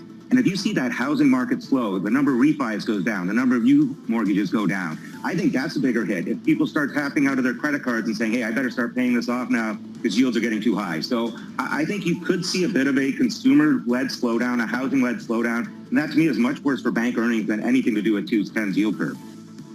And right now we do have the 10-year yield 2.69%, S&P up 50, a gain of 1.1%. The Dow is rallying 331, up 1%. Nasdaq up 291, up 2.2%. Gold up 0.4 right now, higher by $8 the ounce to $19.75. West Texas Intermediate crude oil up 3.5%, 104.13 a barrel. The U.S. travel sector posted the biggest gain among industry groups in dollar terms in March, climbing 85% from a year earlier.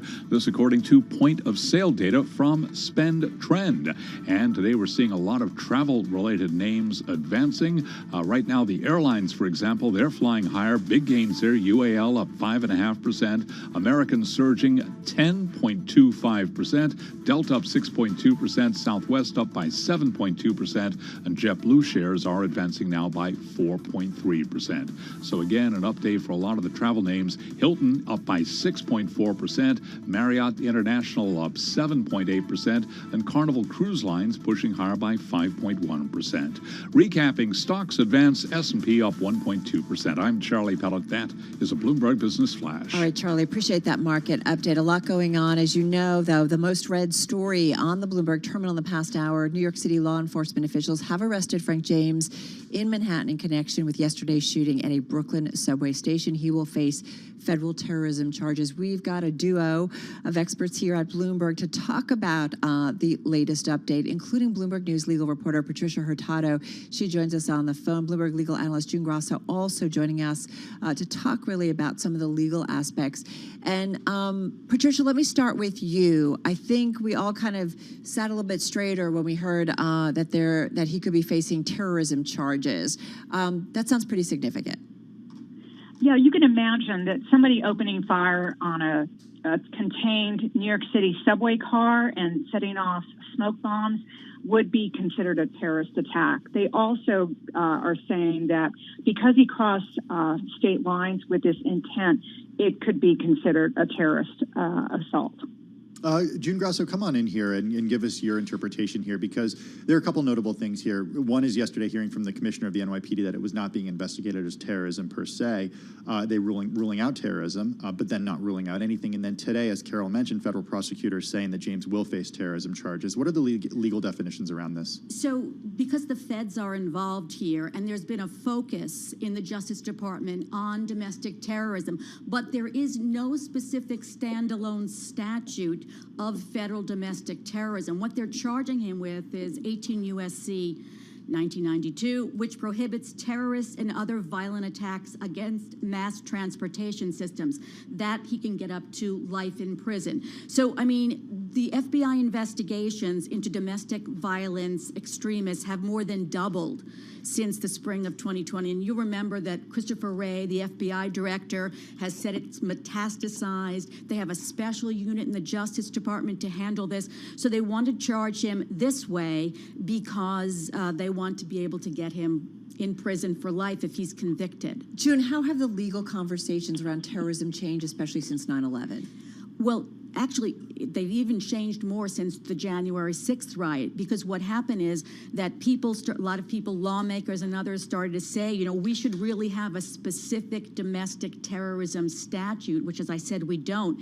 And they urged the Congress to pass that kind of a statute. But others say, look, there are plenty of laws on the books that we can use, which they're using this law, you could say. There are plenty of laws on the books that we can use. We don't need a specific statute. And you know what it takes to get a statute passed, a law passed in Congress nowadays. But it is really a terrifying area that's growing and growing.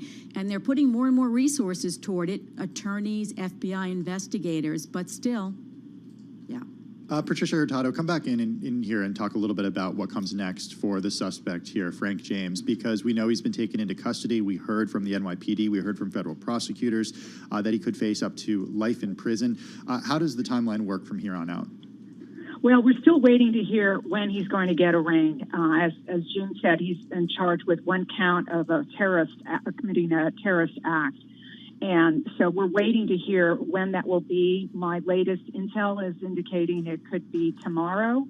I believe they're probably still questioning him. The criminal complaint against him really details a meticulous amount of information they've managed to collect in just 24 hours since this happened. They managed to detect that he crossed in a U-Haul on April 12th at 4 a.m. in the morning across the Narrowzana Bridge. They also have him on a surveillance camera at West 7th Street and Kings Highway at 6:12 in the morning. There's also indications that he was entering the subway at Kings Highway just before the attack occurred. So they have surveillance camera of him, and they also have him later apparently coming out of a train station. So it's unclear yet, but the details are still being sorted out. Right. They did say after that attack at 8:24 a.m. yesterday that James had exited a subway station at 25th Street, one stop away. But there are pockets of information that still want to be, filled in at this point. June, as you are listening, we obviously so much coverage yesterday, the press conference today by New York City police officials, federal investigators, and prosecutors. What are the questions that you have, and what is the case that needs to be made against him? Is it an easy case? Is it not? I don't think these cases are ever easy, but you can hear from what Pat said, how much information they have already, and this is one day later. And you have all these specialized forces, not only in the FBI and the Justice Department, but in New York City as well. They have, these special forces that are working. They know exactly what they have to get. They're building the evidence already. I mean, this might be a case where there's a plea deal. I mean, I don't know what he has as a defense. I wonder what you two think, and this is something Tim and I have talked a lot about, the aspect of mental illness, which everybody has speculated on, so we have to be very careful, but speculation. Pat, how do you think about that in terms of the legal case, or how this may legally play out against James? Well, the rules of evidence, Jim will back me up on this, but the rules of evidence in federal court are pretty generous to the prosecution side. And the government has had much success in bringing prior prosecutions of attacks on the subway. There was a 2017 case that it resulted in a conviction after trial. Earlier planned thwarted attacks were also prosecuted in 2009 in federal court in Brooklyn. So the government will lay out its case. They're tough to make. Right. I don't know whether or not the person will have an ability to argue there's an insanity defense. I mean, that's something we still have to wait and see. Really quickly, June? I just want to point out that just recently, last week, the jury hung and acquitted two defendants, hung on two in the Governor Whitner kidnapping. And everyone thought that was a solid case, an incredible amount of information. Shows how difficult it can be. All right, Bloomberg News legal reporter Pat Hurtado and Bloomberg legal analyst June Grasso on the legal aspects of this. Let's get to Nancy Lyons for a check of the latest world and national news. She joins us from Washington, D.C. Hey, Nance. Thanks, Tim. New York City residents can breathe easier. New York Police Commissioner Keyshawn Sewell says the suspect in yesterday's subway shooting has been taken into custody. Frank Robert James was stopped on the street and arrested by members of the New York City Police Department. Officers, in response to a Crime Stoppers tip, stopped Mr. James at 1:42 p.m. at the corner of St. Mark's Place and First Avenue in Manhattan. He was taken into custody without incident and has been transported to an NYPD facility. Sewell says she hopes the arrest brings solace to the victims.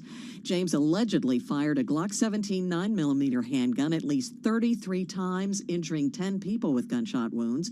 He has been charged with 8 federal terrorism offense, which carries a sentence of up to life in prison. Well, the CDC says it will extend the nationwide mask mandate for public transit as COVID-19 cases rise in some parts of the country. The mandate had been set to expire on Monday. Now it will remain in place until May 3rd. Pfizer and other drug makers are facing calls from Congress to make their opioid reversal drugs available over the counter. 30 lawmakers in the House and Senate are pushing drug makers to apply to the Food and Drug Administration for over-the-counter status of their respective naloxone products, a move that lawmakers believe will lower stigmas around addiction and drug-related deaths. Both Congress and the Biden administration have ramped up efforts to combat rising overdose numbers in the U.S., which the CDC says soared to historic highs through the COVID-19 pandemic. In Washington, I'm Amy Morris, Bloomberg Radio. Global news 24 hours a day, on air and on Bloomberg Quick Take, powered by more than 2,700 journalists and analysts.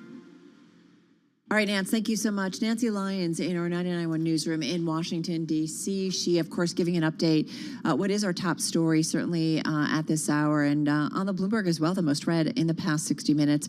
New York City law enforcement officials arresting Frank James in Manhattan in connection with yesterday's shooting at that Brooklyn subway station. And so we did get that confirmation. We got the press conference, and then we have the New York governor making some comments. Yeah, Governor Kathy Hochul saying that she directed all state agencies to assist in the investigation and that she's grateful the subway shooting suspect has been apprehended. So continuing to cover this, we just talked about the legal aspects of this.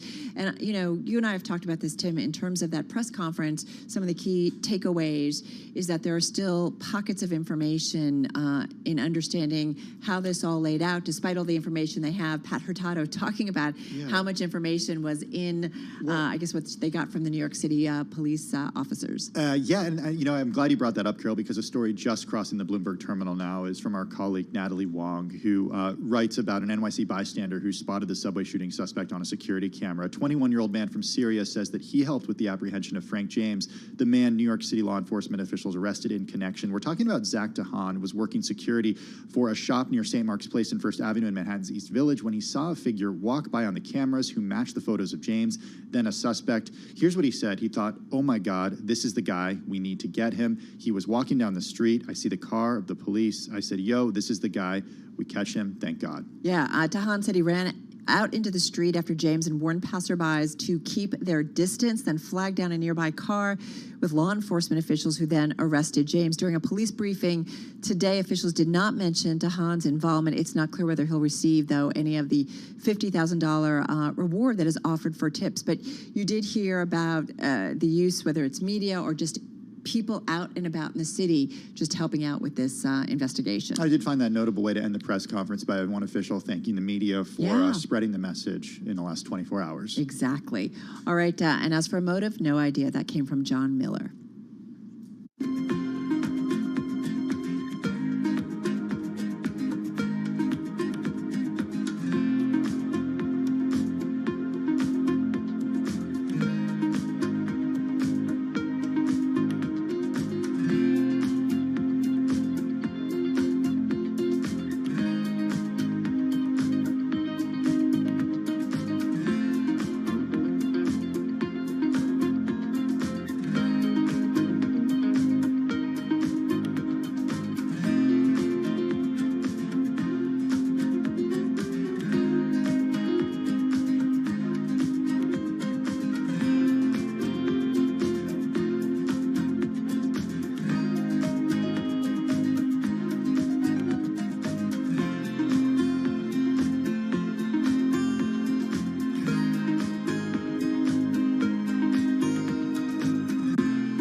updates, headlines, and breaking news 24 hours a day at Bloomberg.com, the Bloomberg Business app, and at Bloomberg Quick Take. This is a Bloomberg Business Flash. From Bloomberg World Headquarters, I'm Charlie Pellet. Stocks are gaining into the close with the S&P halting a three-day drop. Right now we have got the S&P up 55, up 1.3%. Tech companies, though, leading gains today. NASDAQ up 301, up by 2.2%. We have got the NASDAQ 100 index also advancing today, up now by 2.3%. The Dow Jones Industrial Average up 362, up 1.1%. 10-year yield 2.70%. Spot gold up $8 the ounce to $19.75, up 0.4%. Bitcoin up 4.1%, 41,153 on Bitcoin. And West Texas Intermediate crude is up 3.5%, 104.12 a barrel on WTI. Investors are also weighing the start of the earnings season against geopolitical risks. Among some of the banks out today, J.P. Morgan Chase, in fact, the first bank to report. Tomorrow we hear from Citigroup and Wells Fargo. Also reporting today, Delta Airlines. Delta shares leading an advance for airline stocks today. We do have Delta up now by 6.3%. Again, recapping, stocks push higher, S&P up 1.2%. I'm Charlie Pellet, and that is a Bloomberg Business Flash. Thank you so much for that update, Charlie Pellet. It's 3:48 on Wall Street. The following is an editorial from Bloomberg Opinion. After resisting for decades, China may soon agree to let American regulators see the audit work papers of Chinese companies listed on U.S. exchanges, potentially sparing those firms from being delisted. While some hawks would no doubt prefer to block all Chinese companies from access to U.S. financing, this climb down should be welcomed. Having China play by the same rules as everyone else would represent a victory for transparency and would strengthen confidence in U.S. markets.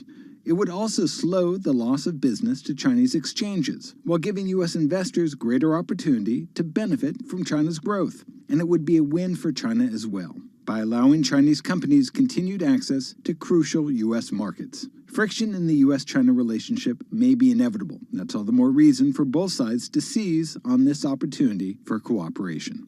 This editorial was written by the Bloomberg Opinion Editorial Board. I'm David Shipley. For more Bloomberg Opinion, please go to Bloomberg.com/opinion or OPI and Go on the Bloomberg Terminal. This has been Bloomberg Opinion. I'm driving in my car. How about you let me drive? Oh, no. Who's gonna drive you home? Honey, please, I'll do the driving. Drive on. Excuse me, I want to drive. It's the question that drives us. This is the Drive to the Close. That funky music will drive us till the dawn. On Bloomberg Radio. All right, just got about 10 minutes left in today's trading session. You heard Charlie breaking down the trade, and we are just coming off our highs of this session when it comes to the equity trade. And we've definitely seen tech really leading the move to the upside. Let's bring in Rich Weiss, Chief Investment Officer of Multi-Asset Strategies at American Century Investments. American Century Investments has about $228 billion in assets under management. Rich joins us from Los Angeles. Rich, good afternoon. It's good to have you with us. I want to just get right into it because your economic forecast caught my attention. Cloudy with a good chance of rain. It's certainly a different mood than we're seeing in equity markets today. Why do you say cloudy with a good chance of rain? And are you a better forecaster than all those economic forecasters out there that missed so much in terms of where we are? Yes. All right, there we go. I like it. Interview done. Go ahead. Well, I can reconcile the two because today's movement, obviously, we had a little break in interest rates. And as we all know, growth stocks fare better when interest rates move lower. At least that's been the major driver for the last year or two. Lower interest rates, higher, basically growth outperforms value, and it's good for the market. But I think that's short-lived. You saw the PPI report come in today. Commodity prices still very strong, even though there was some relief the other day on the CPI monthly run rate to show that maybe inflation is peaking here. It's going to be around for a little while longer. We had this essentially a double header, right? We went right from COVID into the Russian incursion in Ukraine, and it was just back-to-back inflationary forces. So although COVID in and of itself may have produced transitory inflation forces.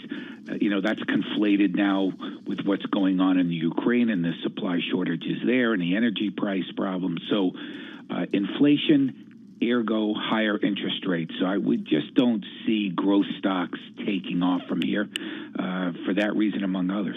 Well, it's interesting. Our Bloomberg economics team has a story out, Rich, and it's, peak PPI slow to form, even slower to recede. Even though maybe if we've hit peak, it doesn't mean we're going to drop like a rock. And so those higher inflationary concerns could sit on us easily this year and through next year, or at least even in the beginning of next year. Agree completely. Certainly for several months. It's going to be stubborn for a while. It doesn't go away that fast. This kind of illness, at least the side effects, linger for a while. What we are hopeful for, I think we all are, is that the Fed is able to contain, a full-on wage price spiral like we all experienced in the 1970s. Not you, Carol, but like some of us did in the 70s. Still nice to me after I gave you a hard time about the economic forecasting. Gotta love you. So I got to believe that inflation's here for a little while longer, and that's going to continue to act like a cloud over the equity market, if nothing else. And don't be fooled by rates backing off a little bit.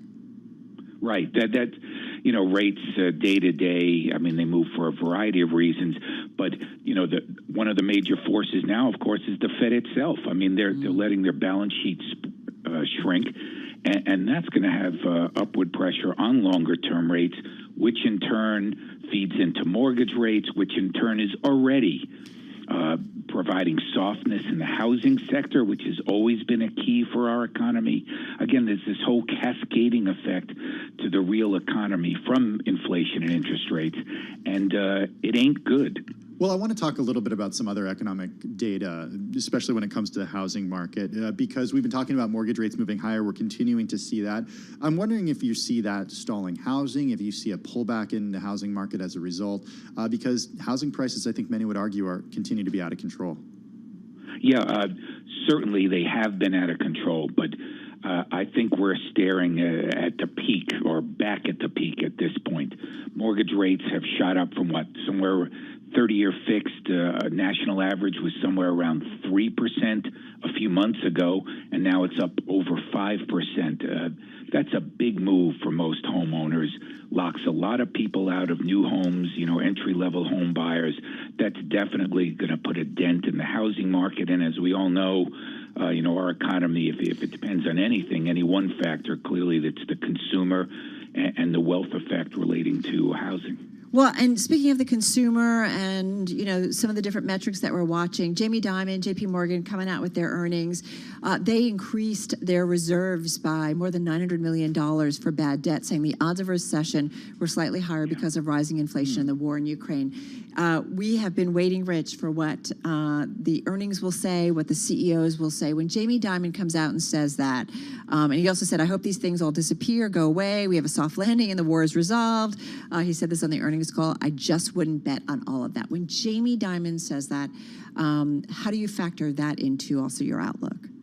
Well, not directly, but I definitely am heartened to hear it. Jamie Dimon has every reason to put a smiley face on things if he can, and he clearly did not, and he's being cautious, and I think that's very prudent. I agree wholeheartedly with Mr. Dimon in that regard. We'll watch corporate earnings. Obviously, all eyes are on the first quarter reports now, but that's rear view mirror to a large extent. We'll probably get some good news. It'll be interesting to see which sectors got hit early on here, but there is no question that earnings growth are decelerating from here on out, at least for the foreseeable future. Okay, Rich, so what's the actionable advice? Where are the areas that our audience should be looking to for their portfolio? Yeah, it's a tough one. We are not bullish on stocks, but then again, we're not necessarily bearish because we sort of dislike stocks and bonds equally. Cash, may likely be king in the short term here, but within the stock market, we've been definitely leaning more towards value over growth. That's been a smart place to be, and we believe that will continue to be a smart place to be for the next several months in light of rising interest rates, inflation, et cetera. The other place we've been leaning, which is yet to pay off, by the way, smaller cap stocks. They're more insulated from some of the geopolitics going on. Obviously, their non-U.S. revenues are much smaller percentage of their revenues than large cap. So we think you can get relatively insulated there in the small cap sectors. Yeah, right. And just keep a watch on certainly the domestic economy and how things play out. Hey, Rich, thank you so much. Always fun to catch up with you. Rich Weiss, he is Chief Investment Officer of Multi-Asset Strategies at American Century Investments, $228 billion in assets under management, on the phone from LA. Folks, the equity market rally up 1.1% on the S&P, up 1% on the Dow, and up about 2% on the NASDAQ. Over to our TV colleagues for Beyond the Bell. Beyond the Bell, Bloomberg's comprehensive cross-platform coverage of the U.S. market close starts right now. And right now, we are 2 minutes away from the end of the trading day. Romaine Bostic, Caroline Hodge, and Ali Bassett counting you down to the closing bell, and here to help take us beyond the bell. It's our global simulcast right now with Carol Masser and Tim Stenovic. We welcome in our audiences across Bloomberg Television, radio, and YouTube. And Carol, we're looking at a market right now that is significantly higher on the day. Some of this does seem to be tied to the pause in the sell-off that we saw in bonds. Yeah, absolutely. We were just talking about that with Rich Weiss over at American Century Investments. He said don't buy too much into it, that he doesn't anticipate that yields will stay low. Maybe this is just a short blip. He is concerned about inflationary things that are out there and inflationary factors. And what did he like, Tim? He liked small caps. Yeah, he also liked cash. He said in the near future, cash is king, at least in this market environment. I believe his forecast was cloudy with a good chance of rain. Cash is king? That's what he said. What about Bitcoin? What does that make Bitcoin? We didn't have a chance to ask him about Bitcoin. Oh, okay. I want to ask Jack Dorsey about Bitcoin. I'm sure. Is it going to be obnoxious? Yeah, there's a bit of obnoxiousness in that story. That was a beautifully written big take coming from our own Kurt Wagner today. And overall, crypto is actually on the higher side, up by some 4 percentage points today, Romaine. Wow. Who'd have thought it? So that's a rally. That's a risk asset rally. That's a risk asset rally. And it's like the banks are the risky ones today. You have the S&P snapping a 4-day streak and the banks having no part of it. Yeah, I mean, JP Morgan, second biggest decliner, I believe, in the S&P 500 today. On to the upside, though, it is a lot of those tech stocks. A big part of the reason why you're seeing us in the green with the Apples and Amazon, the Microsofts of the world. I guess the big question going forward here, guys, is this the start of a new rally or just one of these sort of blips that we've seen over the last few weeks and then we just go back to a sell-off the next day? Ooh, Mike Wilson bear market rally call there.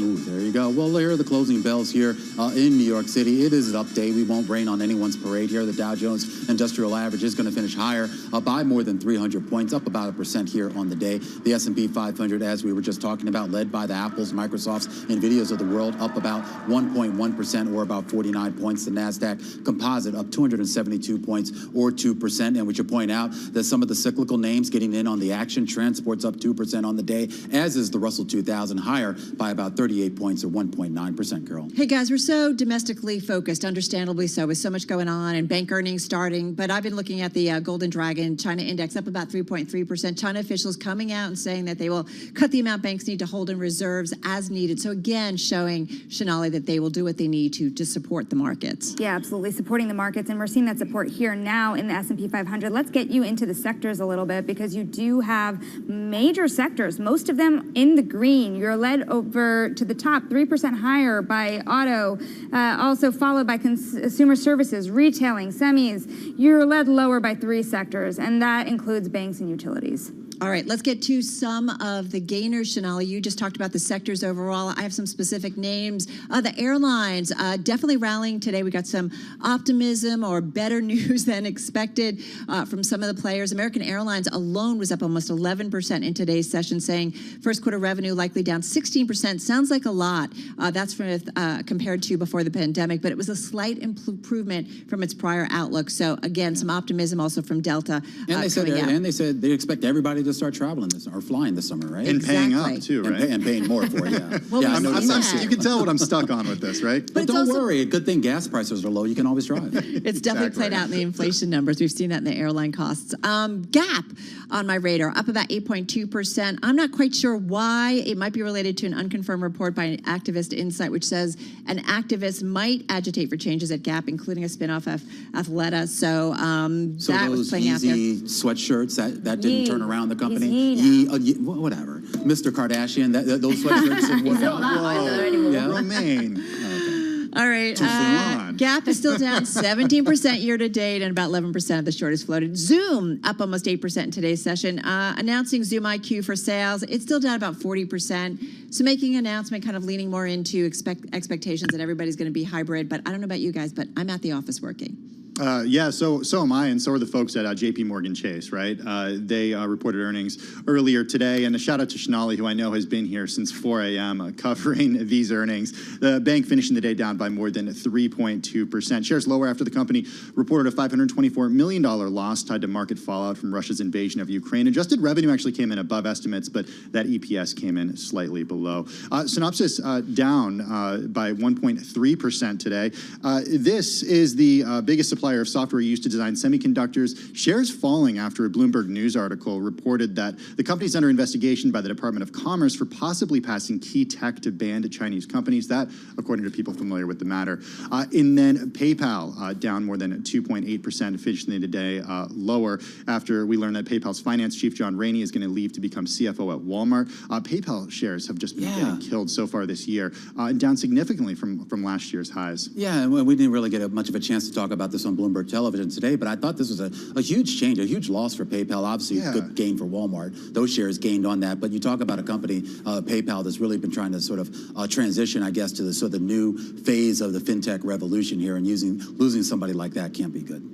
And let's now go a little bit cross-asset for a moment and talk about what has also been a confusing story to be keeping up and what phase of it we're in, and it's the oil story. Because today, I think the IEA adds its voice to the EIA, adds its voice to the OPEC view on where demand is going, and that's being pulled back, particularly as we see China once again back in lockdown mode. We see, though, actually oil pushing higher, Brent up 4%, $109, let's call it a barrel. We've got also WTI crude basically up 4 percentage points.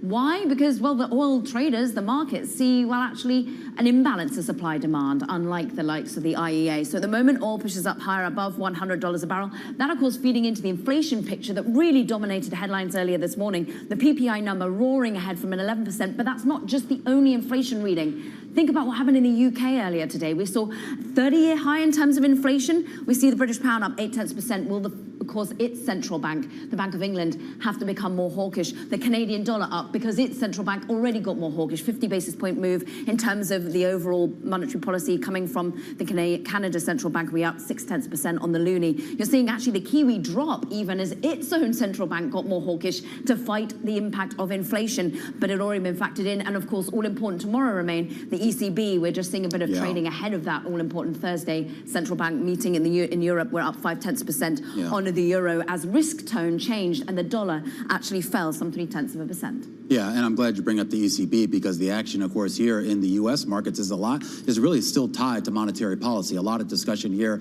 about where the neutral rate is, where the terminal rate is, and you're seeing, I guess, a pause in the sell-off in the Treasury market right now. 2-year yields higher here on the day by about 6 basis points. You're seeing the shorter end of the curve move a little bit lower here. The yields lower. Move a little bit lower here. And we should point out, though, that when you look at the differential, though, between the short end of the curve and the long end of the curve, we're still continuing to get that steepening here. The 30-year yield really went nowhere today. That was on the back of soft demand that we saw for an interesting auction. So you start to talk about not only where yields are going, but the idea that despite whether they're going up or down, the end of the day, we're starting to see a steepening of that curve. Yeah, but wild to see an easing in yields on that hot producer price index report. And that's just expectations that longer term that everybody expects that the Fed's going to maybe be easing at some point. I don't know. It's kind of an odd trade. Do you think that people think that maybe the Fed might actually be aggressive enough in sort of combating inflation. I mean, particularly when you look in light of what happened in Canada and the 50 basis point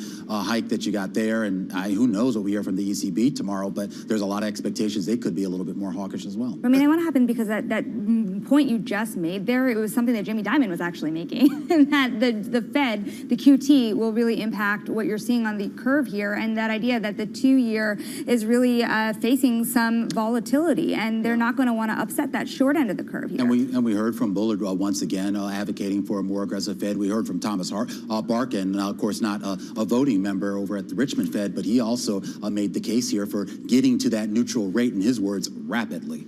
I think it's interesting to go from the macro to the micro, guys, and just fold in some of the optimism coming from earnings. Yes, we heard the banks, and the banks not looking quite as pretty as we expected with JP Morgan. I'm going to push ahead in a moment, but what's happening right here, right now, is the runway, which is up, spiking after hours. I have to say, I do use it. But they're currently saying in the statement, Carol, this is what's interesting. We look forward to capitalizing on one of the strongest potential macro environments for rental we've seen in recent years. Outsized pipeline, social occasions, return to work, resurgence of general social activity. There, in case in point, is optimism, even though they see a strong progression even of their gross margins. They're managing to fight off some of those inflationary pressures. I got to tell you, all the shorts are really kind of ticked off right now because all that optimism means they are running for cover. 51% of the float is shorted. But it is interesting to hear them be optimistic about the outlook. But contrast that with what JP Morgan said they're doing. They're increasing their reserves because of the expectation of a rising possibility of recession. And this is why it's so important what these CEOs have to say.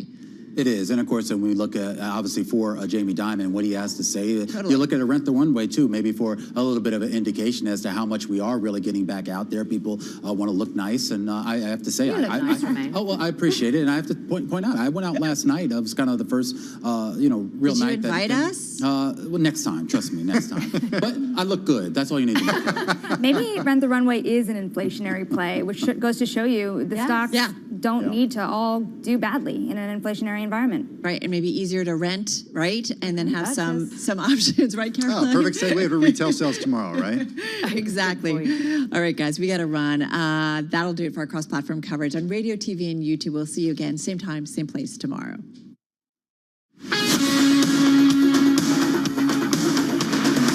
This is Bloomberg Business Week with Carol Masser and Bloomberg Quick Takes Tim Stenovic on Bloomberg Radio.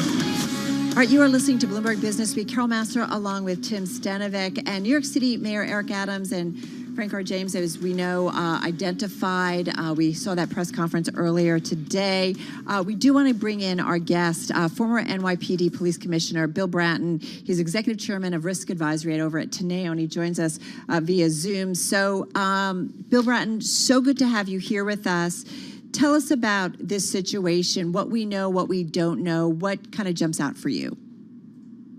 Well, the good news after the horrific events of yesterday is that today the NYPD, thanks to a tip into their Crime Stoppers hotline from a citizen, the individual we believe responsible for that shooting on the subway was apprehended in Lower Manhattan.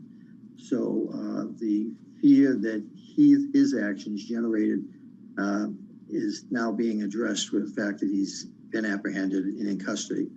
Unfortunately, the overall fear of the subway is not going to end with that arrest. That's still an issue that Mayor Adams is going to have to grapple with going forward here in the MTA. Commissioner Bratton, if you were still police commissioner of the NYPD, if you were advising Mayor Adams, what would you tell him he needs to do, that the NYPD needs to do in order to make us New Yorkers feel safe on the subway? Well, the good news is he's actually doing it. He and I worked in the transit police. I was chief. He was a lieutenant back in 1990. So he saw firsthand and participated in what turned the crime situation around back then, 30 years ago. He was a lieutenant and captain in the NYPD in 1994 when I was police commissioner, and saw what worked then to create the safest city in America and keep it that way for 25 years. So he's looking to replicate, in many instances, those experiences. So I'm very supportive of what he's trying to do. The struggle he's going to have, and it's been having, is with the political leadership in the city council, the Progressive Left Caucus, and the political leadership in Albany, which is also progressive left. They have been very reluctant to allow him to use some of the tools that he knew worked back then and kept the city safe for 25 years. He's doing a lot of the right things. He's putting a lot of cops into the subway system, almost 1,000 additional cops. There's almost as many cops now as we had together back in 1990. Plus, he's putting additional officers in there from time to time from street patrols. So the public is not going to be, the fear is not going to be calm until they consistently see a lot more police. But also they want to see the police doing something about the disorder, the homeless, the emotionally disturbed, the drug addicted, the misbehavior.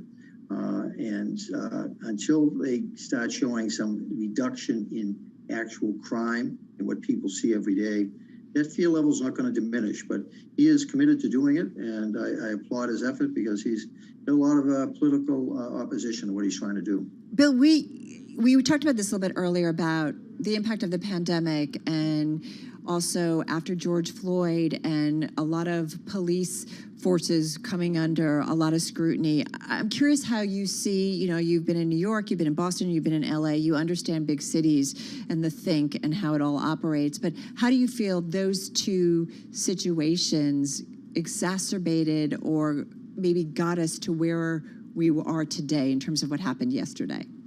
There's no denying that the George Floyd murder, basically, and the resultant demonstrations and increase in mistrust of the police, the defund the police movement that proved so disastrous. The New York City Police Department lost $1 billion in that ill-fated effort, which fortunately politicians are now running away from. COVID was of significant impact in that it pretty much shut down the criminal justice system in America. But in the case of New York City and the rest of America, crime had already been beginning to go up in 2019, a year before COVID. And the politicians would like to run away from that, but the criminal justice reform efforts they were trying to put through in so much of America with these very progressive district attorneys who are in office in many of our major cities, has been disastrous. There is no city with one of these progressive DAs that can show after their election crime decline. But all what of them are experiencing crime increase. I'm sorry, please finish. And they're all experiencing crime increase. So their well-intended efforts are not working. And the irony was, in 2018 in New York was the safest year in the history of New York City. Lowest jail population, lowest state prison population, lowest crime numbers, lowest numbers of summonses, lowest number of stop, question, and frisk issues, improving race relations. And then in 2019, it's as if the wheels came off the car and we crashed. Blame the politicians. Well, the other thing I think I want to bring in terms of blame is maybe the system that's currently set up, Bill. And I think about how many conversations we've had about inequities in our society, right? There are folks out there that are doing better than ever before despite the pandemic, whether it's wealth creation, job security, and there are others that have not benefited by this system. And I do wonder, how that eats at our society and creates certainly unease, discontent, or terror, as potentially we saw yesterday. Well, it's certainly always been the case that the haves and the have-nots, but the irony of it is coming out of the COVID years that just listening to some of the reports this morning, 11 million jobs available in the United States, but only 7 million people available to take them. But those 7 million are not taking them for a variety of reasons. So at least 4 million jobs that can't be filled. So the idea is that there's never been a time in recent history where there's so many job opportunities and the salary for those jobs are the best they've been in quite a while. Unfortunately, it's also in the highest rate of inflation in 40 years that is evident at the gas pump and at the grocery store. So those are compounding issues about the inequities. But as it relates to the crime situation, even in the worst of times, we were able to control crime. And then in the best of times, we were able to control it. But what undid our efforts was, unfortunately, impact on some of the minority communities that felt there was disproportionate policing there. We've learned how to address that and try to correct it. But the trust we lost then is we're still having, when I say we, I mean the police forces of America, still having trouble regaining that. But here in New York City, part of the issue is it's a minority majority city, still a lot of post-Floyd resentment toward the police. There's also still a reluctance because of COVID and now crime, fear of crime. People come back to work. My office building, I don't think, is at 30% occupancy. Wow. Because we put out yesterday, and we're right at 48th and Park Avenue. We're right in the heart of Midtown Manhattan. And most of the stores that serviced us in terms of restaurants, et cetera, are still closed. There was a report, I think it was in the New York Times, Wall Street Journal yesterday, that the average employee in New York would spend about $13,000 in the surrounding businesses during the course of a year, but that's now down about $6,000. So the economic impact on, particularly in Manhattan, if you will, and on the MTA ridership is still up by about 40%. Right. That's why that incident yesterday was so troubling, because it just increased the fear of riding on the subway system. Yeah, you're absolutely right about that. If you are just joining us, we're speaking with Bill Bratton, former commissioner of the NYPD. He was also chief of the LAPD. He spent nearly 50 years in law enforcement. He's now executive chairman of Risk at Teneo. Commissioner Bratton, it sounds like there's a big challenge ahead for district attorneys, a big challenge ahead for police officers and police chiefs around the country. If you were advising politicians right now, because you did say blame the politicians for the increase in crime that we've seen around the country, what would you advise them to do? What's the delicate line that they need, or the delicate needle that they need to thread when it comes to building that trust up with the community, while at the same time empowering their officers to keep crime off the streets? What I would suggest is watch what Eric Adams, the mayor of New York, is up to in the sense of what he's trying to do. He has moved from the left to center in terms of trying to get more people onto common ground from the progressive left, from the center right. And advice to any of these mayors is this idea that to control crime, you need the police, but you need police to police compassionately, consistently, same in white neighborhoods as black neighborhoods, and constitutionally, legally. And so their role is to ensure that their police departments are operating in a transparent manner and are engaged in constitutional policing. And we are better able to do that now than ever, because with body cameras, we have a lot more civilian oversight, we have better trained police officers. But we are dealing with a legacy of historic tension between police and minority communities. But in New York City, the irony was 2018, the safest year in the history of our city, that the jail population in New York, which was largely a minority population, had been reduced from 22,000 over a course of 20 years to about an average of 5,000. And the state prison population was down by about 40%. So that we had been able to control crime so dramatically that we effectively changed the behavior of a lot of people, that they remained law-abiding. They didn't break the law. They didn't evade the fair. They weren't, in the times when marijuana was not legal, they weren't smoking marijuana in public. So a lot of the minor type crime that got so many in trouble, that this is what the progressive left is trying to change the enforcement practices. But there are some people in that population, if you will, of those who are inclined to not obey the rules, that you have to punish. You cannot let people keep getting away with never paying the fare, doing what they want to do at any time of the day and night. That's not how democracy works. So we're engaged in a very interesting debate and dilemma at the moment. And I look at the scales of justice, the symbol of justice in America. The scales right now are tipped very heavily in favor of the reforms of the progressive left. Well-intended, some needed, but tipped too far. And what we have as a result is this growing fear of crime, this growing actual amount of crime, as evidenced in almost every major American city. Good news is that's what we were facing in 1990. I'm informed by history. I lived it, and I know how it changed. And the good news is, with leadership like Eric is trying to provide, based on his knowledge of history, maybe we can change it again. But it's going to take a lot of people kind of coming to center from there. It's kind of like the troops in World War I getting out of the trenches and coming into no man's land and not trying to kill each other. Commissioner Bratton, one thing I want to ask you is, you have had, senior positions, as we said, in New York, Boston, LA. You have seen a lot of crisis situations and having to bring together different constituents. What can you tell us about the process right now of what's going on. We know a certain amount of information. A lot came out of that briefing just a couple of hours ago, and yet officials are still telling us that it might be weeks before we know a lot more. What kind of questioning is going on? Tell us a little bit of what's going on behind the scenes. Relative to the specifics of yesterday's shooting incidents in the press conference that was just held about 2 hours ago, the building of the prosecution case now begins. The gathering of huge amounts of evidence, the interviewing of hundreds of witnesses and victims, miles upon miles of video that will be gone through. Questioning, hopefully, of the suspect in the sense that he will lawyer up and that lawyer will advise him not to say anything as to whether he chooses to or not. Because people would love to understand a little more about motivation other than just a social media post. Issue of concern here in terms of the ability to prosecute him, is he mentally sound to prosecute, or is he so emotionally unstable that they determine that he can't be held responsible for his actions? There's also the issue that the federal government, federal prosecutors now taken over the case under the terrorism statute. And so the idea this is being treated as an act of terrorism going forward. And a lot of people felt that was the case.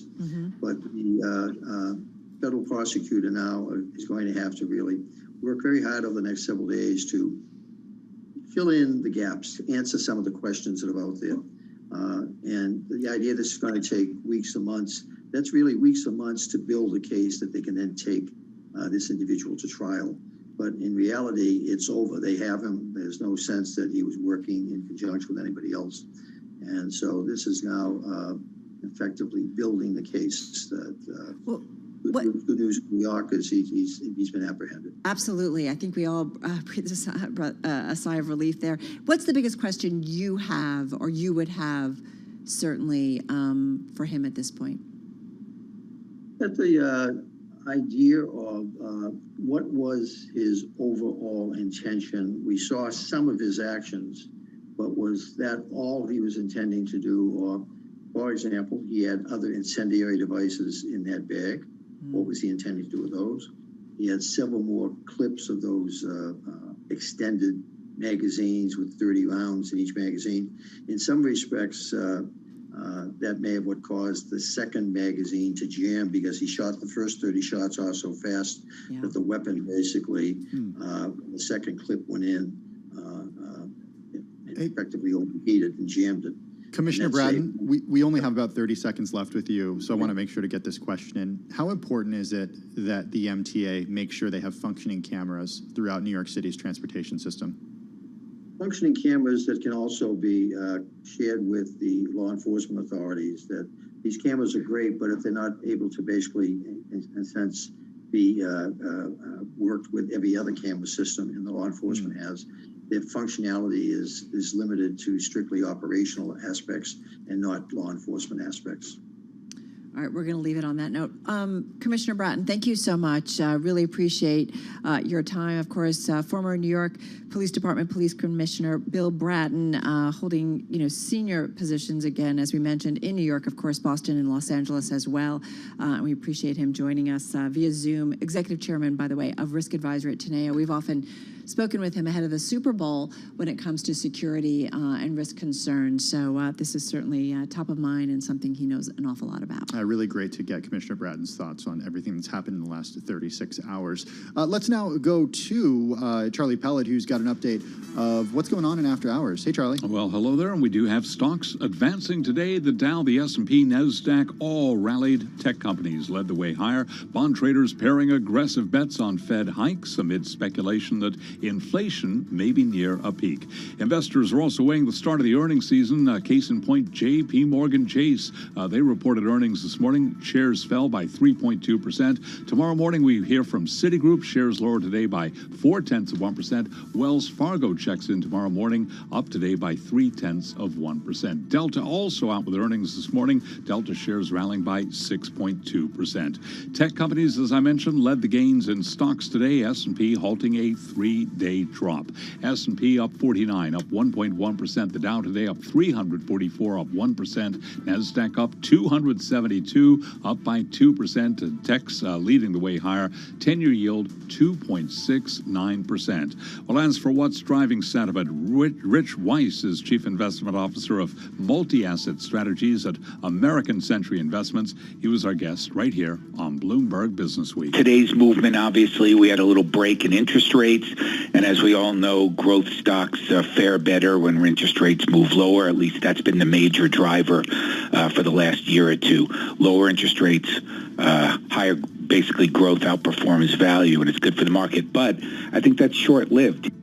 And again, 10-year yield 2.69%. Spot gold up 0.5%, 1977 the ounce. West Texas Intermediate crude 104.33 a barrel, up 3.7%. Briefly, Google says it's going to be investing $9.5 billion in offices and data centers in the U.S. this year, putting money behind its bid to get more workers back in its buildings. Today, we saw Alphabet, parent of Google, up by 1.5%. I'm Charlie Pelleton. That is a Bloomberg Business Flash. All right, Charlie. Thank you so much. Charlie Pallett with an update on the trade today and top business stories. Well, the New York International Auto Show, it is back this week, kicking off on Friday. Shut down like so much over the past 2 years because of the COVID pandemic.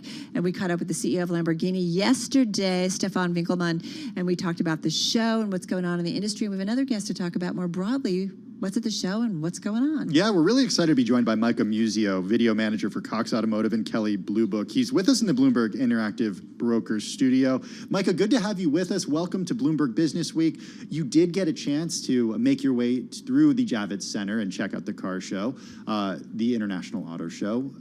What are your impressions after the hiatus for the last couple of years? Well, looking at the auto show this year, it feels like it's very consumer-centric in as much as they're trying to provide an experience to really be in the vehicles and drive the vehicles. So in years past, you'd walk to different areas of the auto show, and it was just wall after wall of so many booths of static vehicles, and they've kind of changed that. So if you go downstairs now, they've got a track, and you can get in, you can ride in the vehicles, even upstairs. What? I know. Indoor vehicles, and this is what you can do when you have electric cars. I was going to say, are these internal combustion engines that are inside the Javits Center? There are not.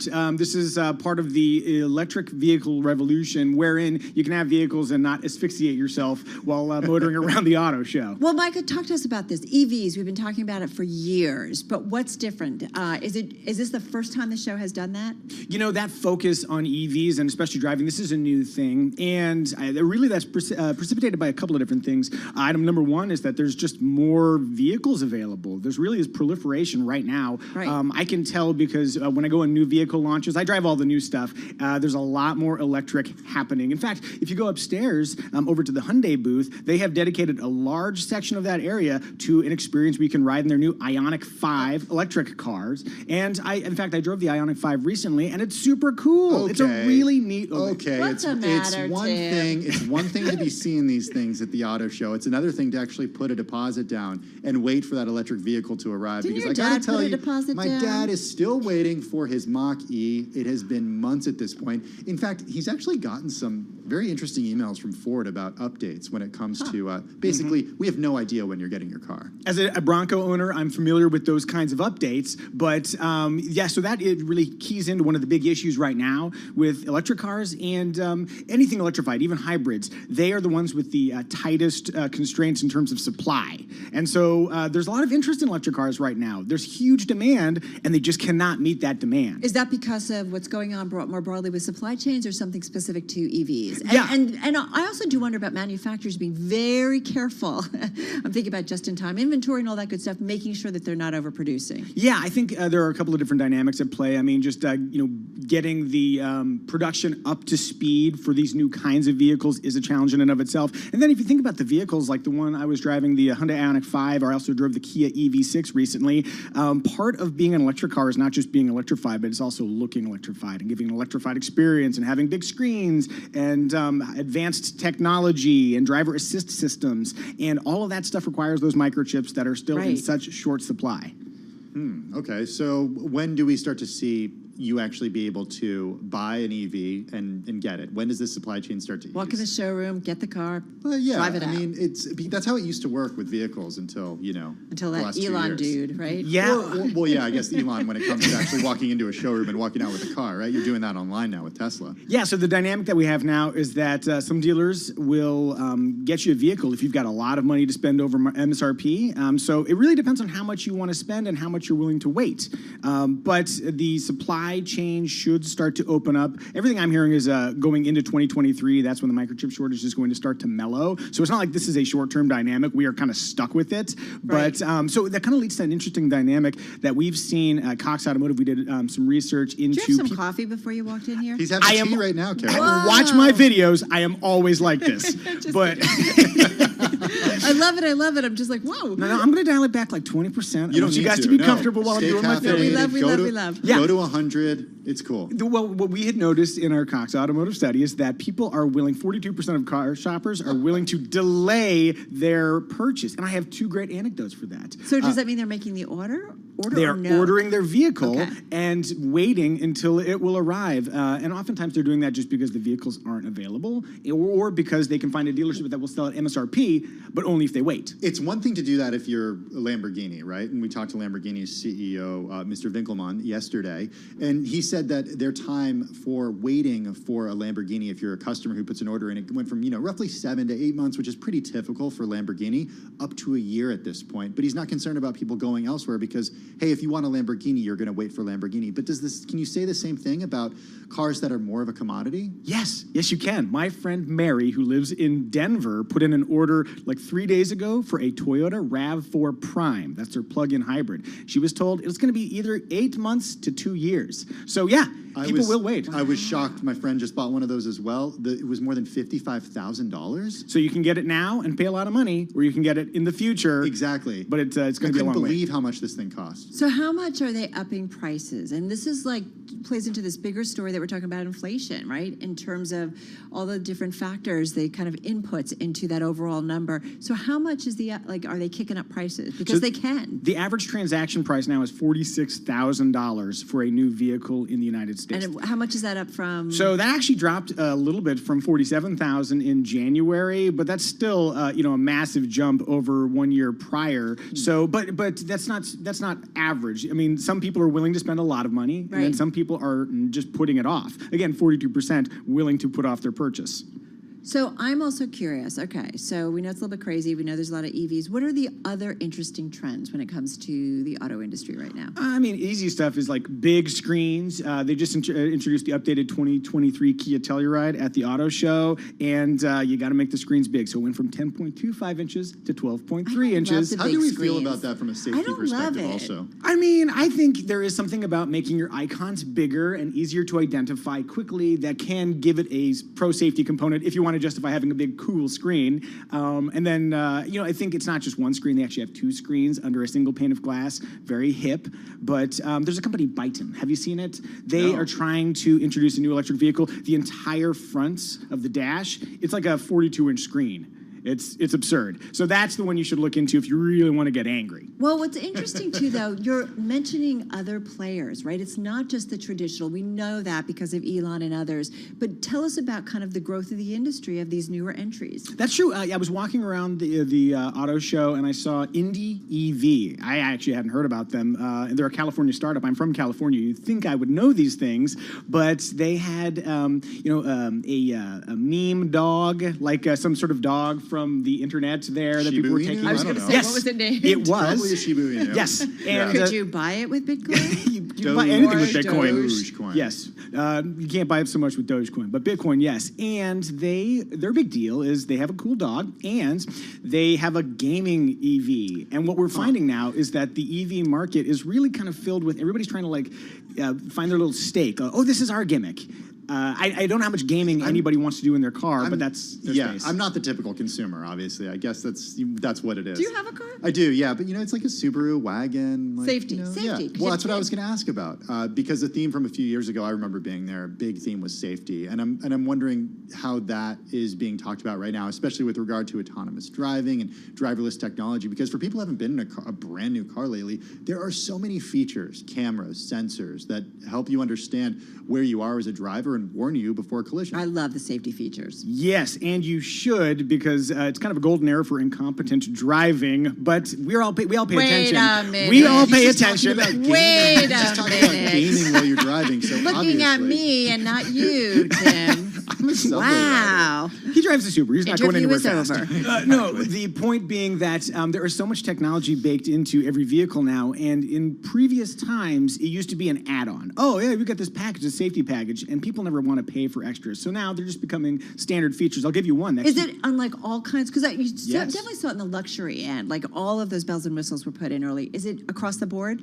So the smart manufacturers are making it across the board. If you look at what Toyota is doing right now, you can buy a Toyota Corolla for like 20 grand, and it will include lane keeping assist that will pull you back into your lane if you start to depart, automatic emergency braking if something is ahead of you, and not just a car, but it could be like a large animal or a bicyclist. Right. It can detect all that, and that's on a really, really basic car.